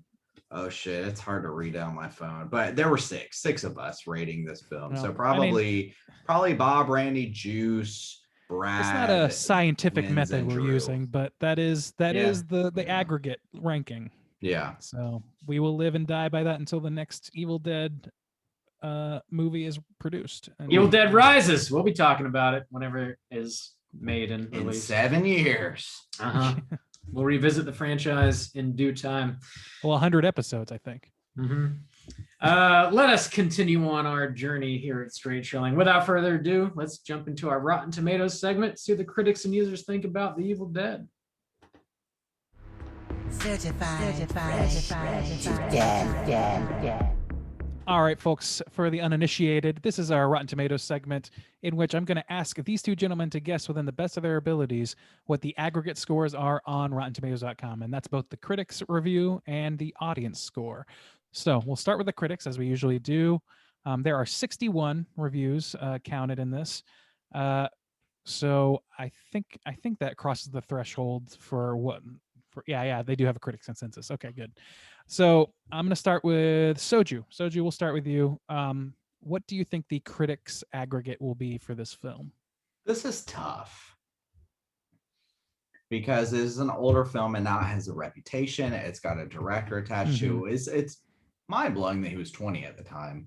But that, people respect a lot now, who's done other more popular things. So this is tough. I think it'll be positive. And I'm kind of just trusting that most of these reviews probably weren't when this film came out. So I think hindsight's going to help this film. I'm going to give it the Project 86. Okay, we'll 86 it. Bob, how about you? Where are you lying on the scale here? I'm gonna go a little lower with an 80, please. 80. Okay. All right. Well, Soju, put on your dancing shoes, my friend. You just got it. This is Wow. actually, and prepare your buttholes for this, 95% positive. Wow. Wow. I did not Impressive. expect it to be that high. Most I didn't either. impressive. Certified. And I think you're right. Like that's true of most movies, that it tends to be modern lenses that are being aggregated and not, whoever wrote for the Dallas Sun-Times in the 80s. Damn. So I think that was a fair wager. It's still, even that, considering that though, I think that's pretty goddamn high. Here's the critics' consensus. This classic low-budget horror film combines just the right amount of gore and black humor, giving The Evil Dead an equal amount of thrills and laughs. Now, Justin didn't feel that way. I didn't feel. I feel like it did have some comedy, but it's like compared to Really? Evil Dead 2, it's tough not to not see it as the Yeah. serious one. Yeah, not a lot of I comedy, don't care where the really. humor comes in here, but the most important thing is, can I get a hell yeah? Hell yeah. Hell yeah. Mhm. All Way to right, be a let's start. sportsman, Bob. You're welcome. He's a real sportsman. I see him playing badminton every day. All right, Bob, we're going to start with you for our audience score. There are over 100,000 audience rankings for this film. Damn. Yes. So carefully choose your aggregate for the audience. The sheer number of people weighing in on this has to level it out a little more. I still think it's going to be pretty damn high, though. Let's see if Straight Chilling are Men of the People. What was our aggregate here? Was it 3.8? 76, please. 76. All right. Soju, what about you? Where are you I at? might take the high end. I might count on this being a classic. I think Bob made a right call saying like that's a lot. Yeah. That's a lot. And it's just not everybody's gonna love this. It's problematic in some ways, but I'm going to bank on it being a horror classic and the horror squad coming out. So I'll give it the 80. I'll give it the 80. All right. Soju, it's you again, my friend. 84%. That's a hell yeah sweep. It's been a while. Rob is very pleased. Not long as you can enough. hear. Not long enough. Bob, would you care to give That's hell yeet for me. another hell yeet? Hell yeah.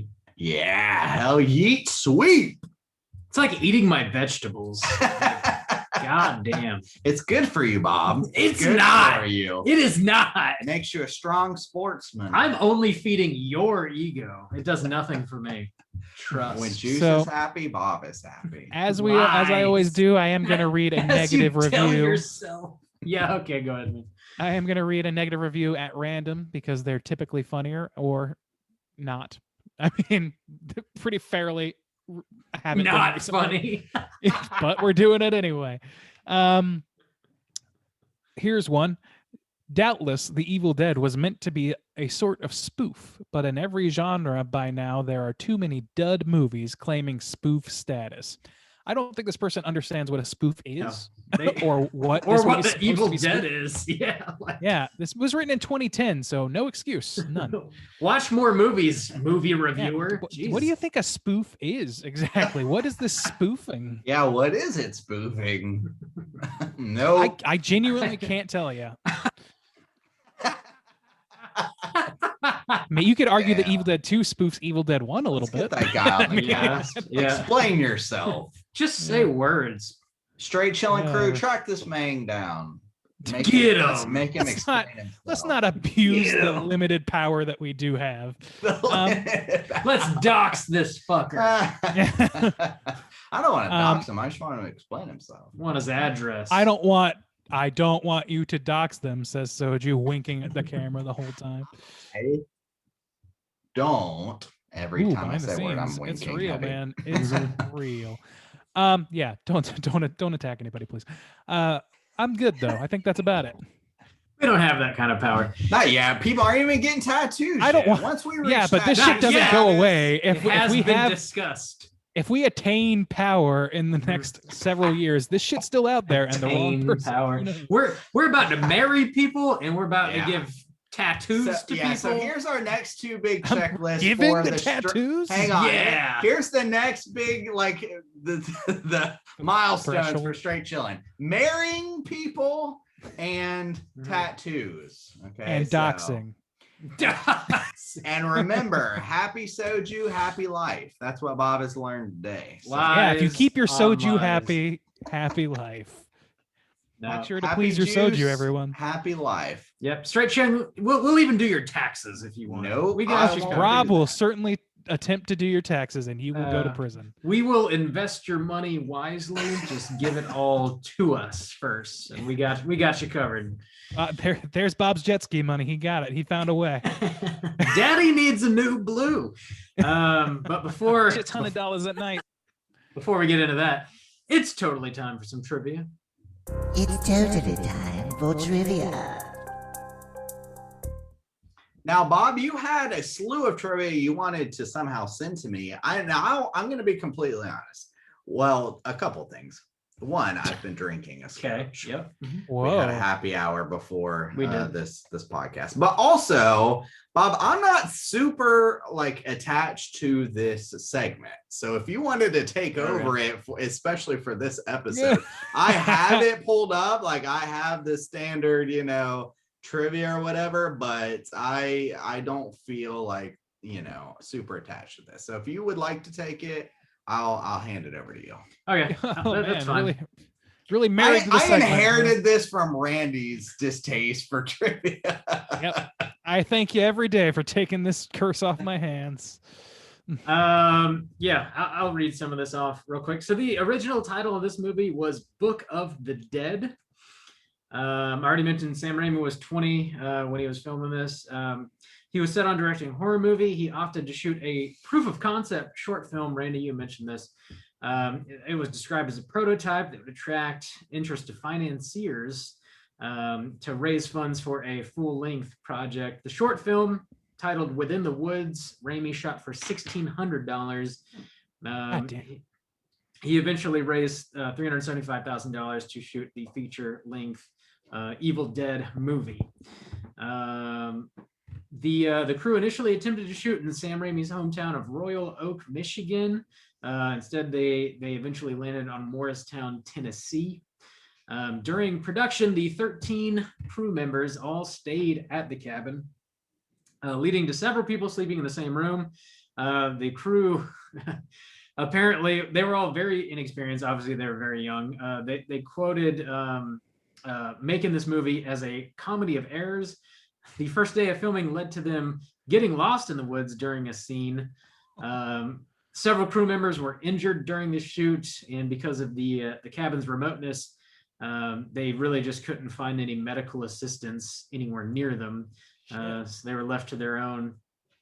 To accommodate Raimi's style of direction, several elaborate low-budget rigs had to be built since the crew couldn't afford a camera dolly. One involved, they called it a Vaso cam, which relied on a mounted camera that was slid down a long wooden platform to create a more fluid sense of motion.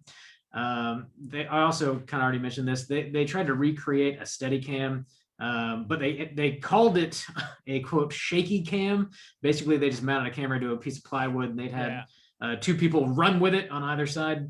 I love that. That's that's how how- they did the most iconic thing. One of the big things about this movie is the point of view, monster point of view cam, which I know people give this movie a lot of credit for that, even though it's not the first to do that by any means.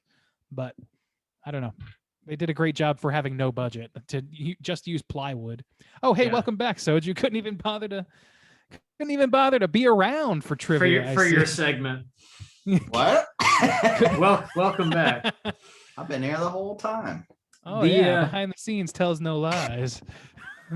That's true. The Damn. final sequence of the evil that basically goes throughout the entire cabin and shoots out the front door into Ash's face was filmed by strapping a camera on a bike, and somebody just rode a bike around the whole cabin and out the front door, and that's how they achieved that final sequence. It looked much lower than that. Damn. Yeah, I don't know. Maybe they was Well, mounted they low on definitely the bike. sped that shit up.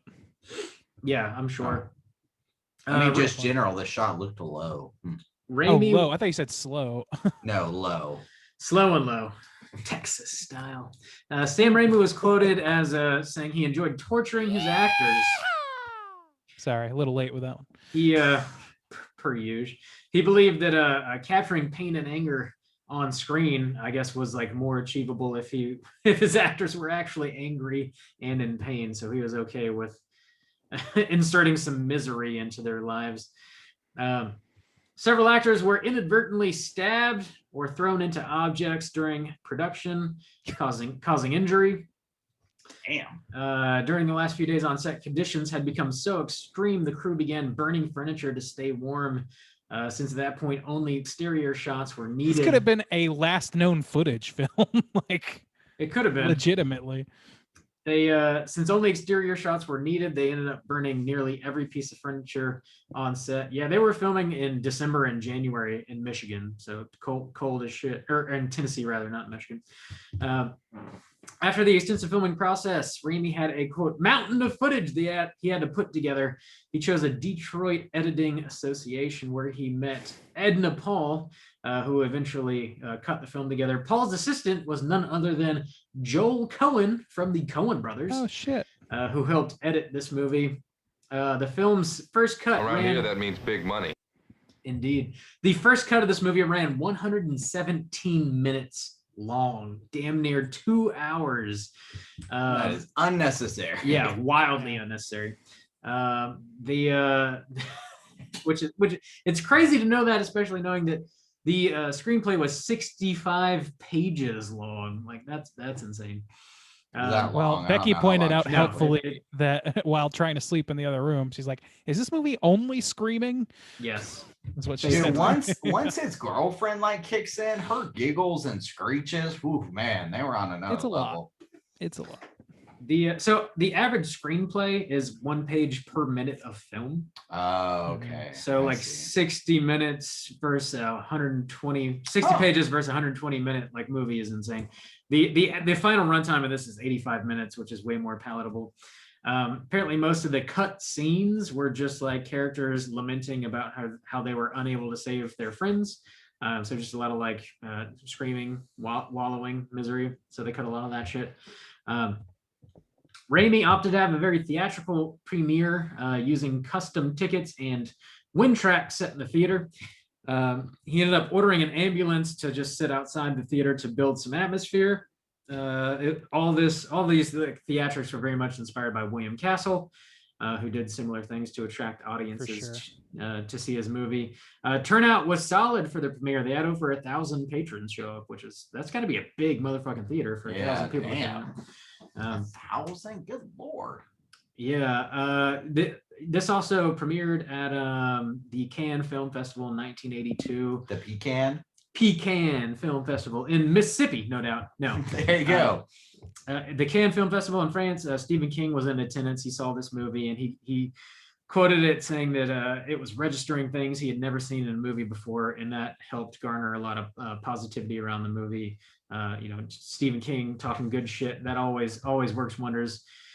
Man, 21-year-old or whatever, Sam Raimi must have been so fucking stoked. Oh my god, can you imagine? Dude, I was thinking about 21 it. years old and fucking Stephen King talking like sweet shit about your movie. He'd be like, Sweet "Hell yeah." shit. The only the only analogous filmmakers I can think of in terms of like success for this level of DIY horror are, and I can't remember their names, but the crew from Blair Witch Project and how they experienced success. But like, can you like they didn't have Stephen King on their ass, and they didn't have like On they also their didn't have the ass. immediate follow up that like just rocked the world or whatever. You know what I mean? Like they didn't manage to keep it up on that same level. Because they didn't have the level of style that Sam Yeah. has. I don't Yeah, think. they didn't direct no It Spider-Man. was more gimmicky. That's for sure. It's crazy. The film's release was met with a lot of controversy because of it's obviously very gruesome. It received an X rating and eventually became labeled a video nasty in the UK. The Coen brothers and Raimi eventually collaborated on a screenplay, which was released shortly after The Evil Dead. The film was called Crime Wave. It was a box office failure. The production of the movie was a, quote, disaster, according to Campbell, who stated that the missteps like Crime Wave usually lead to an end of a director's career. This actually speaks to Evil Dead 2. Other people involved with the film expressed similar disappointment with the project. Fortunately, Raimi had the studio support to make a sequel to The Evil Dead, which he initially decided to make out of desperation. He was really, I guess, just trying to save his career here because Crime Wave was a total disaster. That's interesting. The last bit of trivia I have is there's a shitload of unofficial sequels that were made in Italy. Those fucking Italians, man. Of course there was. They don't give a There's shit. probably an unofficial straight chilling 2 over there or some shit. God damn those sons of bitches. Straight deuce.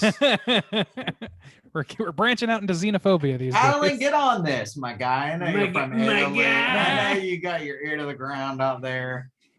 There was a film known as La Casa, or The House, directed by Joe D'Amato in 1988. That was like a sequel to Evil Dead. D'Amato also produced 2 more films labeled as sequels to The Evil Dead, called Ghost House and Witchery, which those were actually both released on a double bill from Screen Old Stone Factory. Witchery. You can pick those up. Ghost House is actually pretty baller. I've seen that. Witchery is damn near unwatchable, but it does star Linda Blair and David fucking Hasselhoff, so that's interesting. What? Yeah. The fuck? Yeah, Not the Hoff. What? the Hoff. Yeah, it's weird, man. Also, in 1990, D'Amato produced his final La Casa film called Beyond Darkness, La Casa 5, and then House 2 was reissued in Italy as La Casa 6. and then the horror show, completely unrelated, just like House 2, was then just released in Italy as La Casa 7, because why the fuck not? So there's like seven Evil Dead movies in Italy. Good Lord. And that's all the trivia I have for The Evil Dead. Let's go ahead. It's time to go hunting. Let's do it. Straight chillin'. Get her off the way.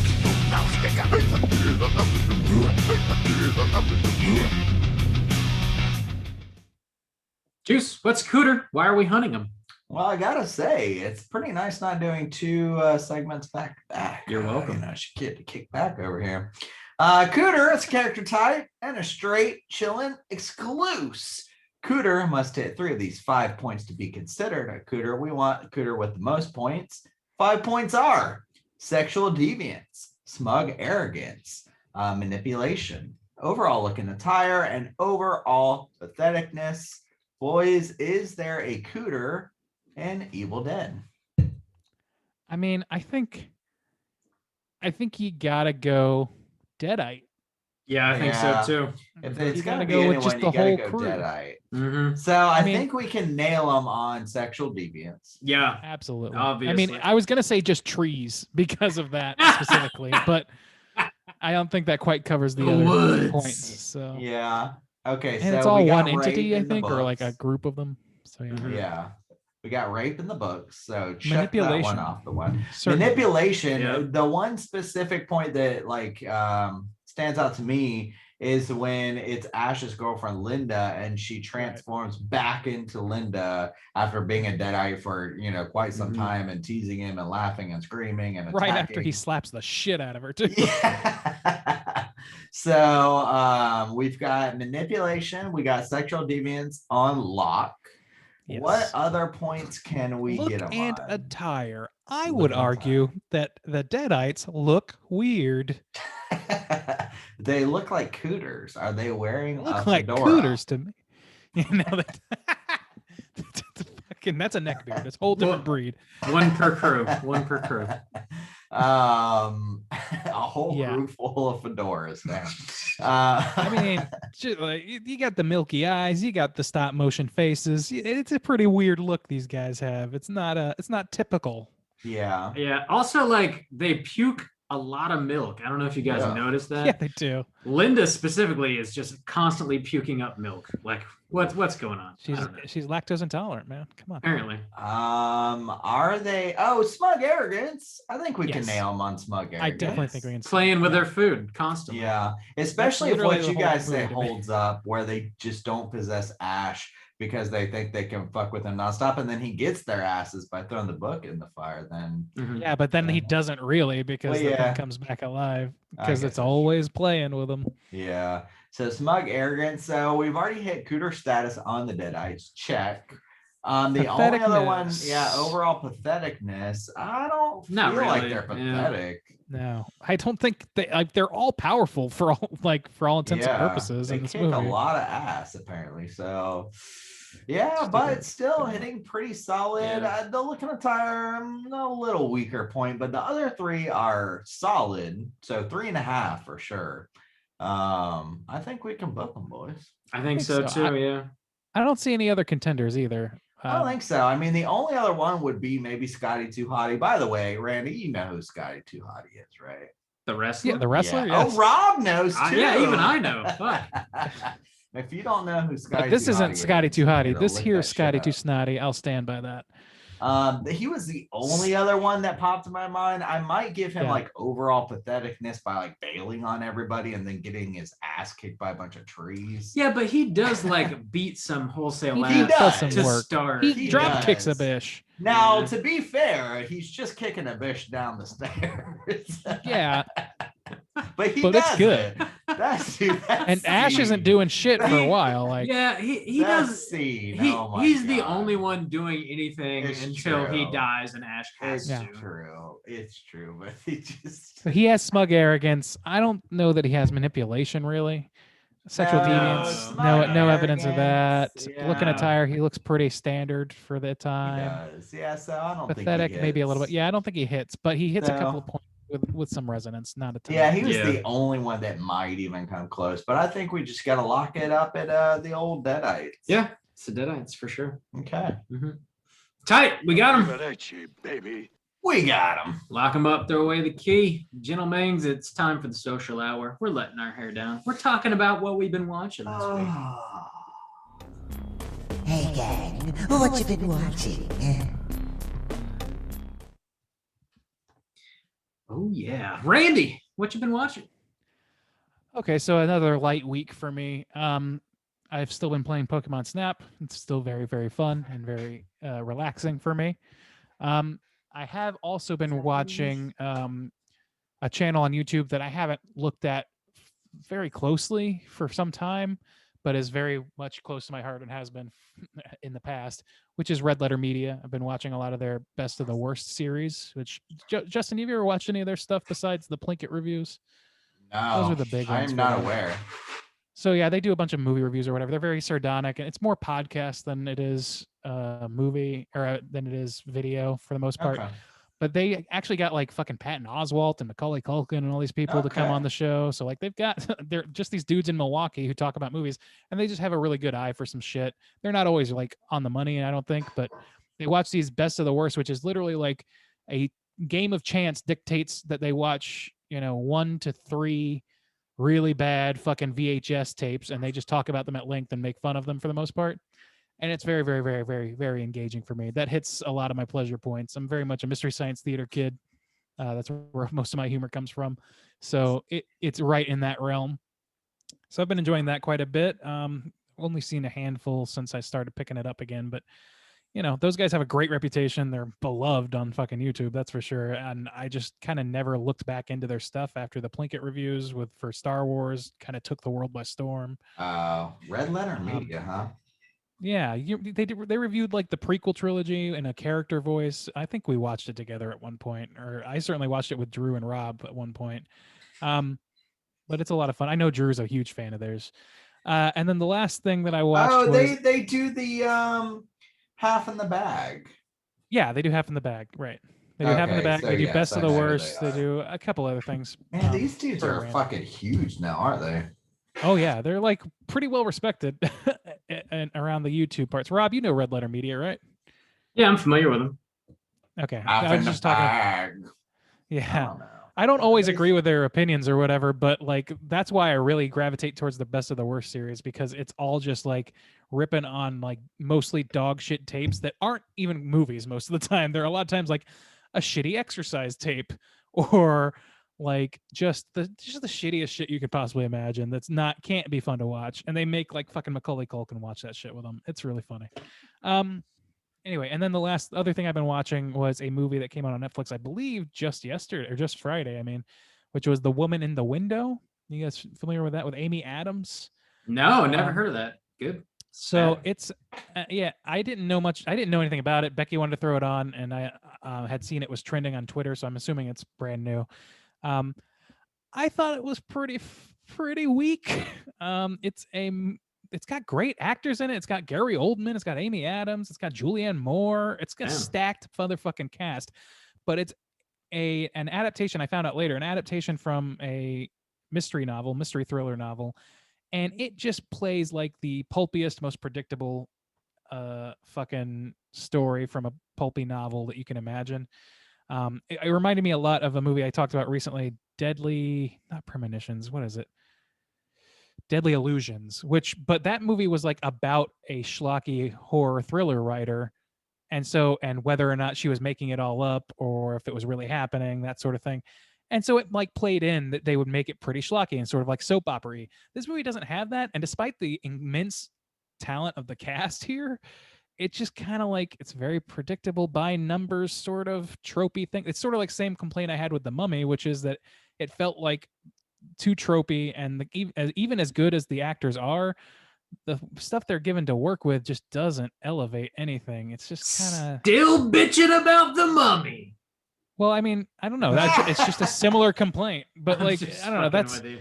I know people are really upset with me for that, and Some I'm people. sorry, but it's like it just like this particular movie does the same shit where it's like just it feels like it could be a movie.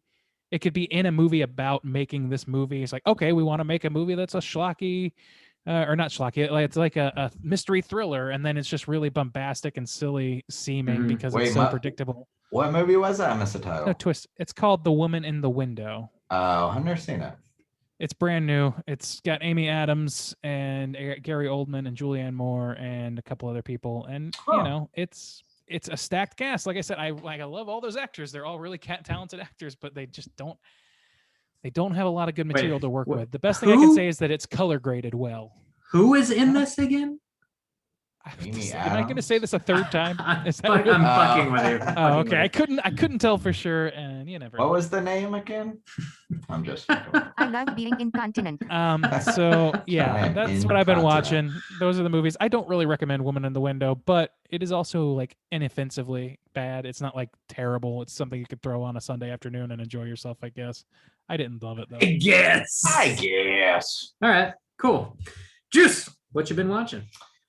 One of Randy's things that he's mentioned a lot, which I feel like maybe I've seen clips of, but I didn't grow up with it, and I don't think I'd seen it all the way through, but I can't quite remember. Anyways, Return to Oz. I mentioned last week that I was going through some classic Disney stuff and just scrolling through Disney Plus, I came across Return to Oz, which was interesting to me because Wizard of Oz wasn't Disney, and Wizard of Oz is not on Disney Plus, and yet Return to Oz is. So I don't know what the story is there. Disney owns MGM now, but it wasn't made as a Disney product at the It time. wasn't made as a Disney movie. Okay, Right. But I well, don't it's know. weird There's some sort of because- rights issues maybe about that. I yeah, don't because remember. Wizard of Oz is not on Disney Plus No. that I saw. Only Return to Oz. So anyway, I watched that. It's weird.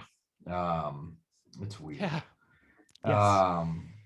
A lot darker. I get like, and also it's just not made as well. But the whole premise is like Dorothy is put into kind of this insane asylum to be cured of her delusions through electrical shock therapy Yep. before she goes back to this twisted ass Oz. So it kind of reminds me of those games too, of like Alice in Wonderland, and it's a very similar kind of premise, just in general. This girl kind of going to this fantastical world, but of like, you know, not being believed when she gets back, and then going back, and it's all twisted and fucked up. So it's, you know what's so weird about that though is that those movies like the Wizard, or I'm sorry, the Alice in Alice in Wonderland. Wonderland things that are kind of dark and like Tim Burton-y or whatever. Those are like, those are not explicitly for children. This movie was made as a sequel, True. even though it wasn't like True. property rights wise. It's made as a sequel to fucking Wizard of Oz, and they did. And the It's girl not a in that's musical, really and it's young. not bright. Yeah. It's It's extremely very dark and grim. But also, I believe it came out at least the late 70s, early 80s. It's early And 80s. yeah, Or, and it was like 88, I think. you gotta think of shit like we've talked about that before, like Dark Crystal and shit. I mean, there was some fucked up shit going on. That was in the same 80s. era, yeah. Yeah. So I mean, they weren't scared to kind of dive into those realms back then. But anyways, I watched that. I was curious. What did you think about The Wheelers? That's the one that everybody always reacts to. Man, as an adult, it's stupid. You know, I mean, I didn't like, those were not the thing that scared me, but that seems to be what everybody points at as being scary. Really? Okay. Yeah. I was more freaked out by Mombi. Mombi freaked me the fuck out. Yeah. Anyways, so I watched that. Interesting. I started watching the Son of Sam documentary. I haven't finished it. But I started watching that. It's the newest Netflix one. The last one was about a robbery, so it's kind of cool to kind of get back to some like true crime stuff, like actual. It's another one of those things where it's history, and like I know Son of Sam, but you don't know the finer details. You know, you don't really know what the atmosphere was like. You don't really know what people who were living through that time, like how it affected their world and their culture. And that's one of the strongest points that I like about these Netflix documentaries. One of my favorite ones so far, I think, that came out in January was about that, the Ripper in England. And what I love that because they were talking to people in like how it affected the 80s, how it affected like feminism at the time, and all these things, like how it affected people's real world daily kind of tasks, while you also get to see these bigger details of like what the cops are thinking, how they're trying to track these people down. So it's cool. I like it in those aspects, and I like that it's kind of getting back in this Netflix about Son of Sam, because I don't know the finer details. I know the broad strokes, and I've seen it in like other media, but I like getting into that kind of nitty gritty aspect. That's what I like about those Netflix docuseries. So that's about all. More Anthony Bourdain. I watched like his Japan episode. I watched his Quebec episode, his London episode. So been watching more of those. Still digging it, of course. Rip Anthony, man. Pour one out. Robert, what you been watching? Few things. Still working my way through Bob's Burgers. I think we're on like season 9 now. Damn. Show's fantastic. It really never sours. Each season is great. Can't recommend it enough. Also, I didn't mention at the top of the show, we had Joe Bob this past Friday. He showed Mandy for the first film, and then Dead and Buried was the second film. Dude, every time I see Mandy, I just like it more and more. That movie, such a fucking great movie. It just holds up so well. Joe Bob had some pretty interesting commentary on it. They said they tried to reach out to Nick Cage and get him on, but I guess they just didn't respond. Like, how fucking epic would it be for Nick Cage to be on talking to Joe Bob? That'd be. I feel like Nick Cage just doesn't want to talk about his work. Probably, yeah. Which I can't blame him for it. Yeah. I mean, especially in his case, because that's a wide berth of options to talk about. True. It's a lot. Signing yourself up for some shit. It's a lot. But yeah, thanks to the crew that hung out on Friday. Man, squad's been deep every week. If you're interested in joining us, every Friday, 9 p.m. Eastern Standard Time, we got a live watch party for Joe Bob. We'll blast a link to join the Zoom watch party just before showtime. Yeah. Also, I watched this new Netflix movie. It's called The Mitchells vs. the Machines. So it's an animated film. And as soon as we put it on, it reminded me, like the animation style, it just reminded me a lot of Cloudy with a Chance of Meatballs, which I know we all watched back in the day and really enjoyed the comedy of that. The comedy of this movie is like right on par with it, man. I'd say if you have seen Cloudy with a Chance of Meatballs and you like it, you gotta watch this fucking movie. Well, yeah, it's a Phil Lord, Christopher Miller. Yeah, it's So it's hilarious, like bust to gut funny, like had me rolling consistently. It's basically about artificial intelligence taking over the world, and there's just this like normal ass family who's trying to survive and eventually take down the evil AI that's running the world. It's super hilarious. I don't know. I can't recommend it enough. Danny McBride voices the father of the family. So if you're a fan of McBride, you got a little bit of that in there. The cast, like I can't remember everybody else is in it, but the cast is just fucking stacked. The voice actors are just incredible. Check it out. Mitchell's versus the Machines. That's really all I've been watching this week.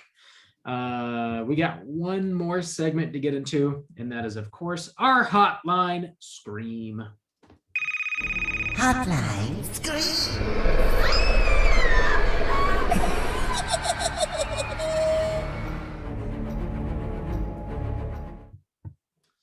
If you are listening and would like to call in and leave a voicemail to be featured on next week's show, hit us up at 904-638-3231. We got 4 voicemails this week.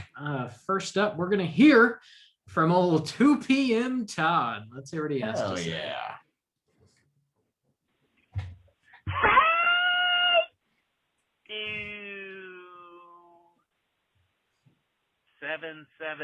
771-990-30104 Northeast 20th Street, Northeast 3rd Avenue, 33909, yellow, black, green, blue, speed limit 30, maroon, 239300.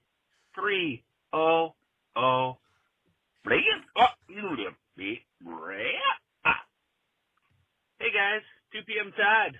How do? Calling in about the prompt. Spectacular clown episode as always. Talking about sleep paralysis.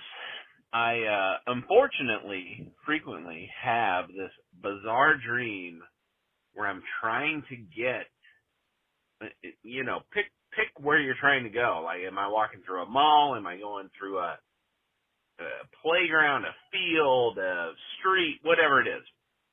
But I start moving really, really slow in the dream, and it feels like something is pressing down on my chest, and I start to not be able to breathe. So it's almost like you're being drowned. And as that feeling seeps in more and more and more in the dream, you start to kick or flail or whatever else, trying to get your body to wake up. And it's kind of frightening, because in the dream you feel like you're starting to die, and then you start like kicking your legs. Like mine, it seems that if I really start to kick my legs physically start to kick, and then that gets me out of the dream. But when I wake up from that dream, it is such a terrifying feeling. And my wife over the years knows when I have one of these, because she'll be like, "Are you okay?" Because it is it's just one of those things you can't even explain unless it happens to you. Anyways, so that was my feedback. You guys are great. Keep doing what you're doing. Keep chilling. Gray, brown, blue. So I think that we may have just assisted in activating a sleeper agent that's going to kill some ambassador somewhere. I feel 2 like p.m. there's Todd's getting wilder and wilder. Somehow, some way. he's However, getting I will older. say 2 p.m. Todd lives in Florida, right? That we know, Tampa, right? So I don't know exactly where he's from, Florida, but I think has been living in the Midwest somewhere. Okay, for a I was about while. to say 2 p.m. Todd. If you ever find yourself around the Jacksonville area, call me up real quick and let's get a beer. Even though I feel like I owe that beer to like several people already in Jacksonville that I cannot find the time to get with. True. Justin's really anxious to have somebody list colors to him. Yeah, apparently so. Yeah, I need to get with you, Matt. By the way, we need to find that time. it's a matter of time. It will happen. We're coming for you, Matt. Coming for you. 2 p.m. Todd. That sounds fucking terrifying. I'm really glad I've never experienced anything like that before in my life. That's fucked up, man. Also, don't die in your dreams, please. Don't do it. No. Not supposed to. Not supposed to. Not supposed to do it. Also, like, I don't know, maybe don't murder anybody if you are a sleeper agent or whatever. I don't know. Yeah, we don't approve. We don't approve. One idea I would like to maybe pose for a hotline screen for next week, since 2 p.m. Todd brought it up. We talked about sleep paralysis last time, but that kind of got me thinking his description. Do you guys, or does anybody that wants to call in, have a consistent type of dream that kind of drives your fears in real life, that you've had throughout your life or recently or whatever, something that There's mine. No, I'm just constantly it's the fucking worst. So my consistent like nightmare dream, I said I don't really have the sleep paralysis except for like kind of feeling, but I never feel complete dread when I'm doing that. And it's this weird in between place of sleep and awake. But in my dreams, the one thing I consistently have is a very steep bridge to where most of the time it's almost like speed racer style. And a lot of the times it manifests itself as the Dames Point Bridge, which is a huge bridge in Jacksonville. But I'm either driving like all like vertically and like I have that pressure of like, this isn't going to hold, this isn't going to hold. And it never works out. Either like my car veers off or I flip upside down, or sometimes I'm driving on a bridge and it collapses. So either way, I'm on a very huge bridge or road that's very steep and like I just don't make it. And so it kind of drives my fears a little bit of like heights, just kind of heights in general, like being super high and being scared I'm going to fall or whatever. So that is a dream I have had like since I was young. And I just had one recently within the past month, I would say. And so it's something that just kind of has constantly been in my life. And to where even when I like need to drive over the James Point Bridge, I get a little like, you know, kind of tense up a little bit because it kind of manifests itself there. But yeah, what about you guys? You guys got any consistent dreams? She licked my asshole a little bit. Oh yeah, that's the horrifying. Oh God, she's near my ass. Oh no, not the ass. She's Not the ass. licking it. Don't touch my Oh, ass. She's God. licking it. No, I don't think I have an example of that. I don't either. Interesting. I don't. Okay. I very rarely remember my dreams. Okay. So if there's any sort of consistency amongst them, like I just really am unaware of it. Huh. Yeah. Man, I've had that dream since like my whole life. Just even before I could drive, I had that dream.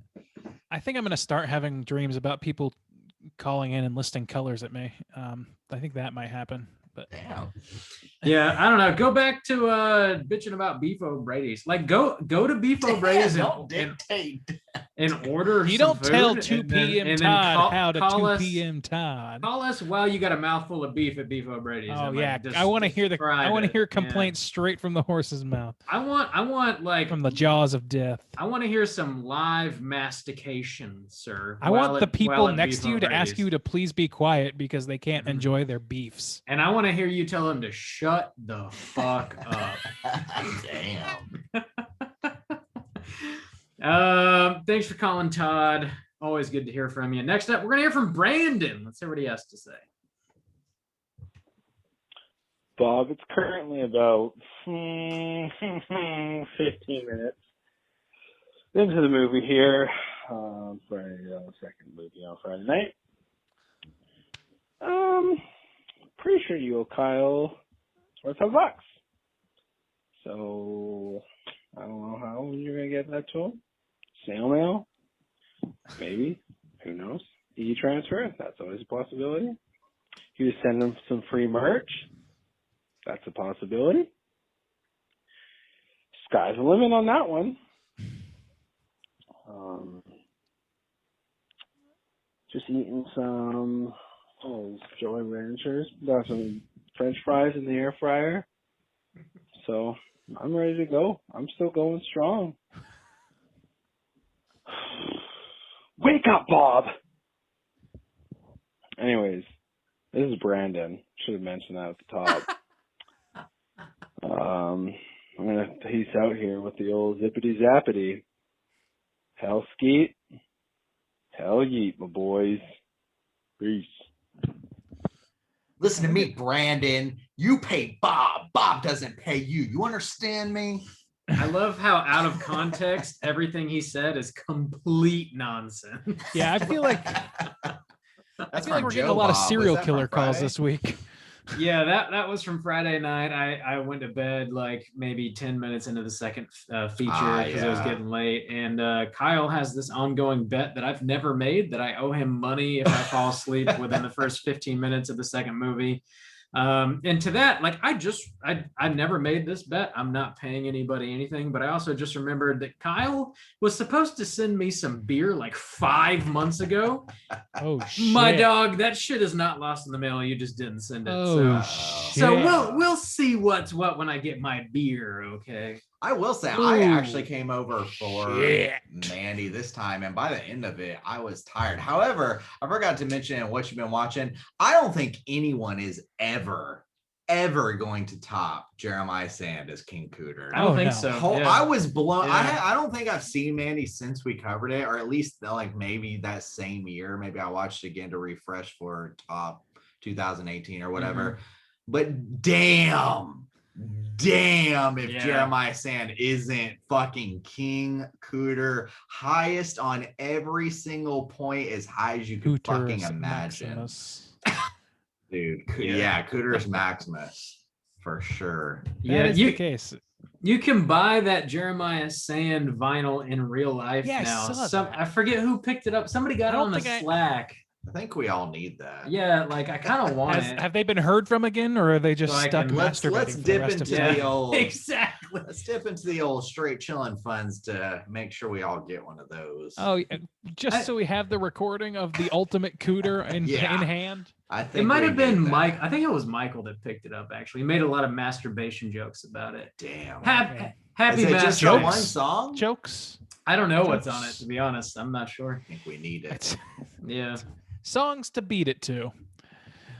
To Totally. angrily beat it to. Thanks for hanging out on Friday, Brandon. Thanks for calling in and leaving a bizarre ass voicemail. I hope your Jolly Ranchers and French fries were super, super tasty.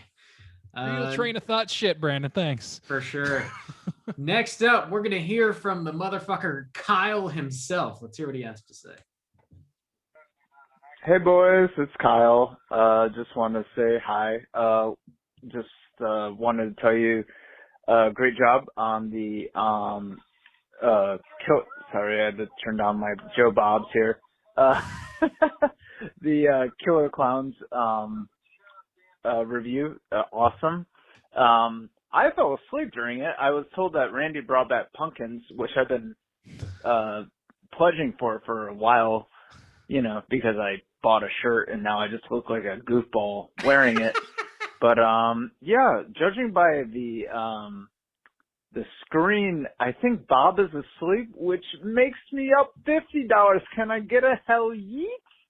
Anywho, thank you guys so much. You know, we all really appreciate you guys doing this every weekend for us as fans. And yeah, it's like always. I think it's we're 4 or 5 years in. It's been a blast. And well, I'll talk to you soon. I'll probably talk to you next fucking week.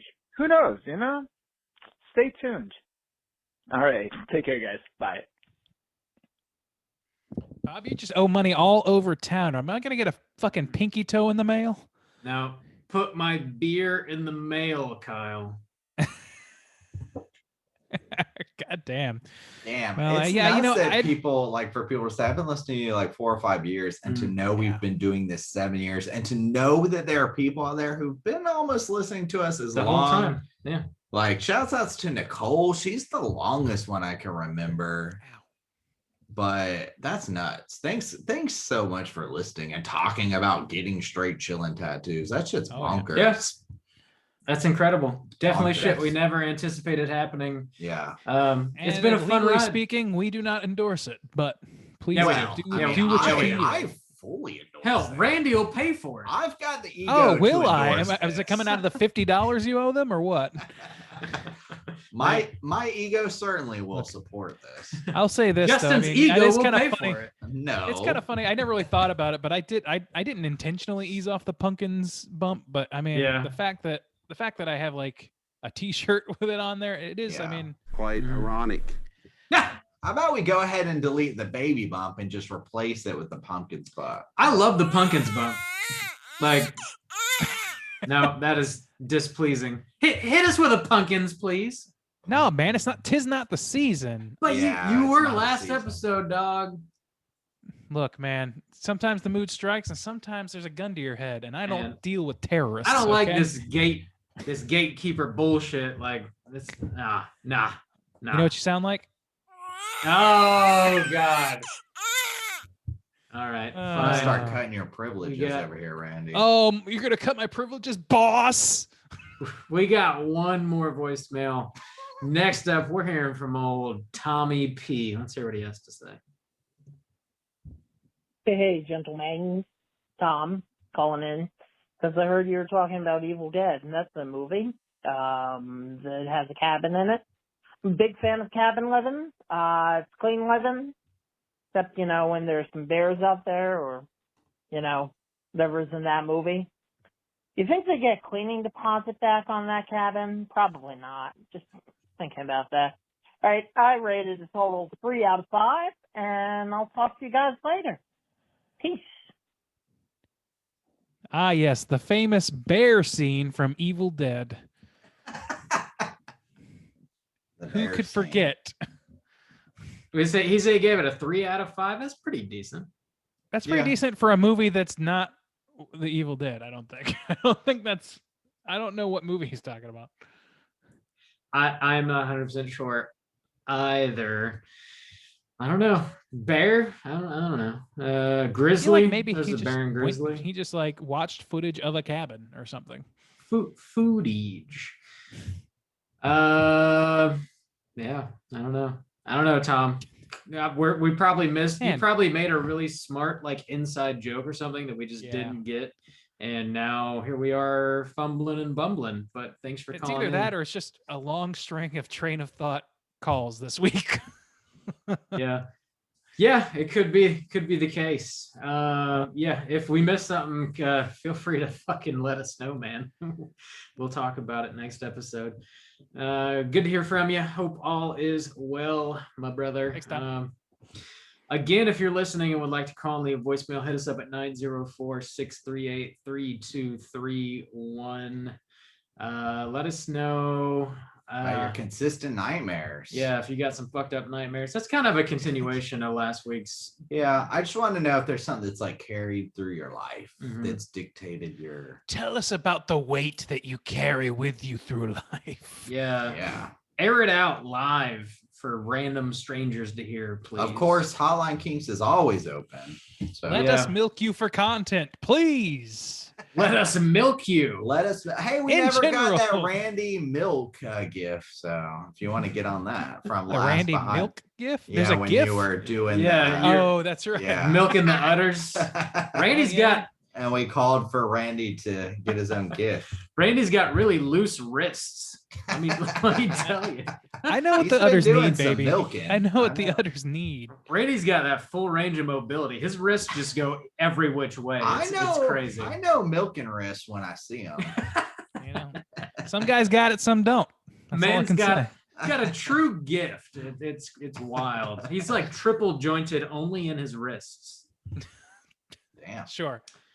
Yeah, that does it for us here this week at Straight Chillin'. We'll be back next week with a brand new episode. as always. So what do we land on? We doing the next Patreon pick? Is that what we're doing? I think we kind of forgot to mention it too. We said it was okay to do a new movie. Okay. What did we decide? I think we on? landed on Oxygen. Did we? Yeah. Randy doesn't want to cover Zack Snyder movie because it's too long. And Zack Snyder. That was also your complaint, I want to point out, since we're going on record here. Spiral is a little sketch because it's only in theaters and I haven't been able to find a stream yet. Oxygen is available to many people and it's Aja, and so I think let's do it. Let's do Oxygen on Netflix. I'm down with Oxygen. Me and Randy have decided. I'm a big Oxygen guy. You're 2-1. I have much reservation, but I guess we'll talk about it. Okay, right. Well, as of recording, that's the decision. Yeah, I guess we'll talk about Oxygen, and if it sucks, I complain to Bob. Randy. You have picked many streaming VOD movies that have sucked. Oh, have I? Yeah. Okay. Well, I guess we'll talk about that next week. Watch Oxygen. It's only on Netflix. Slam your eyeballs into it. Until next week, please rate, review, and subscribe to us on iTunes. Follow us on Twitter at STR8_chilling, on Instagram at Straight Chilling Podcast. You can send us an email through our website, straightchillingpodcast.com. Don't forget about our weekly live watch parties with Joe Bob Briggs on Friday, 9 p.m. Eastern Standard Time. If you want to join in on our daily Slack channel conversations, just hit us up on one of our social media outlets, and I'll send you a link to join in on the fun. Until next week, as always, all you mother truckers, please keep chilling. Pumpkins.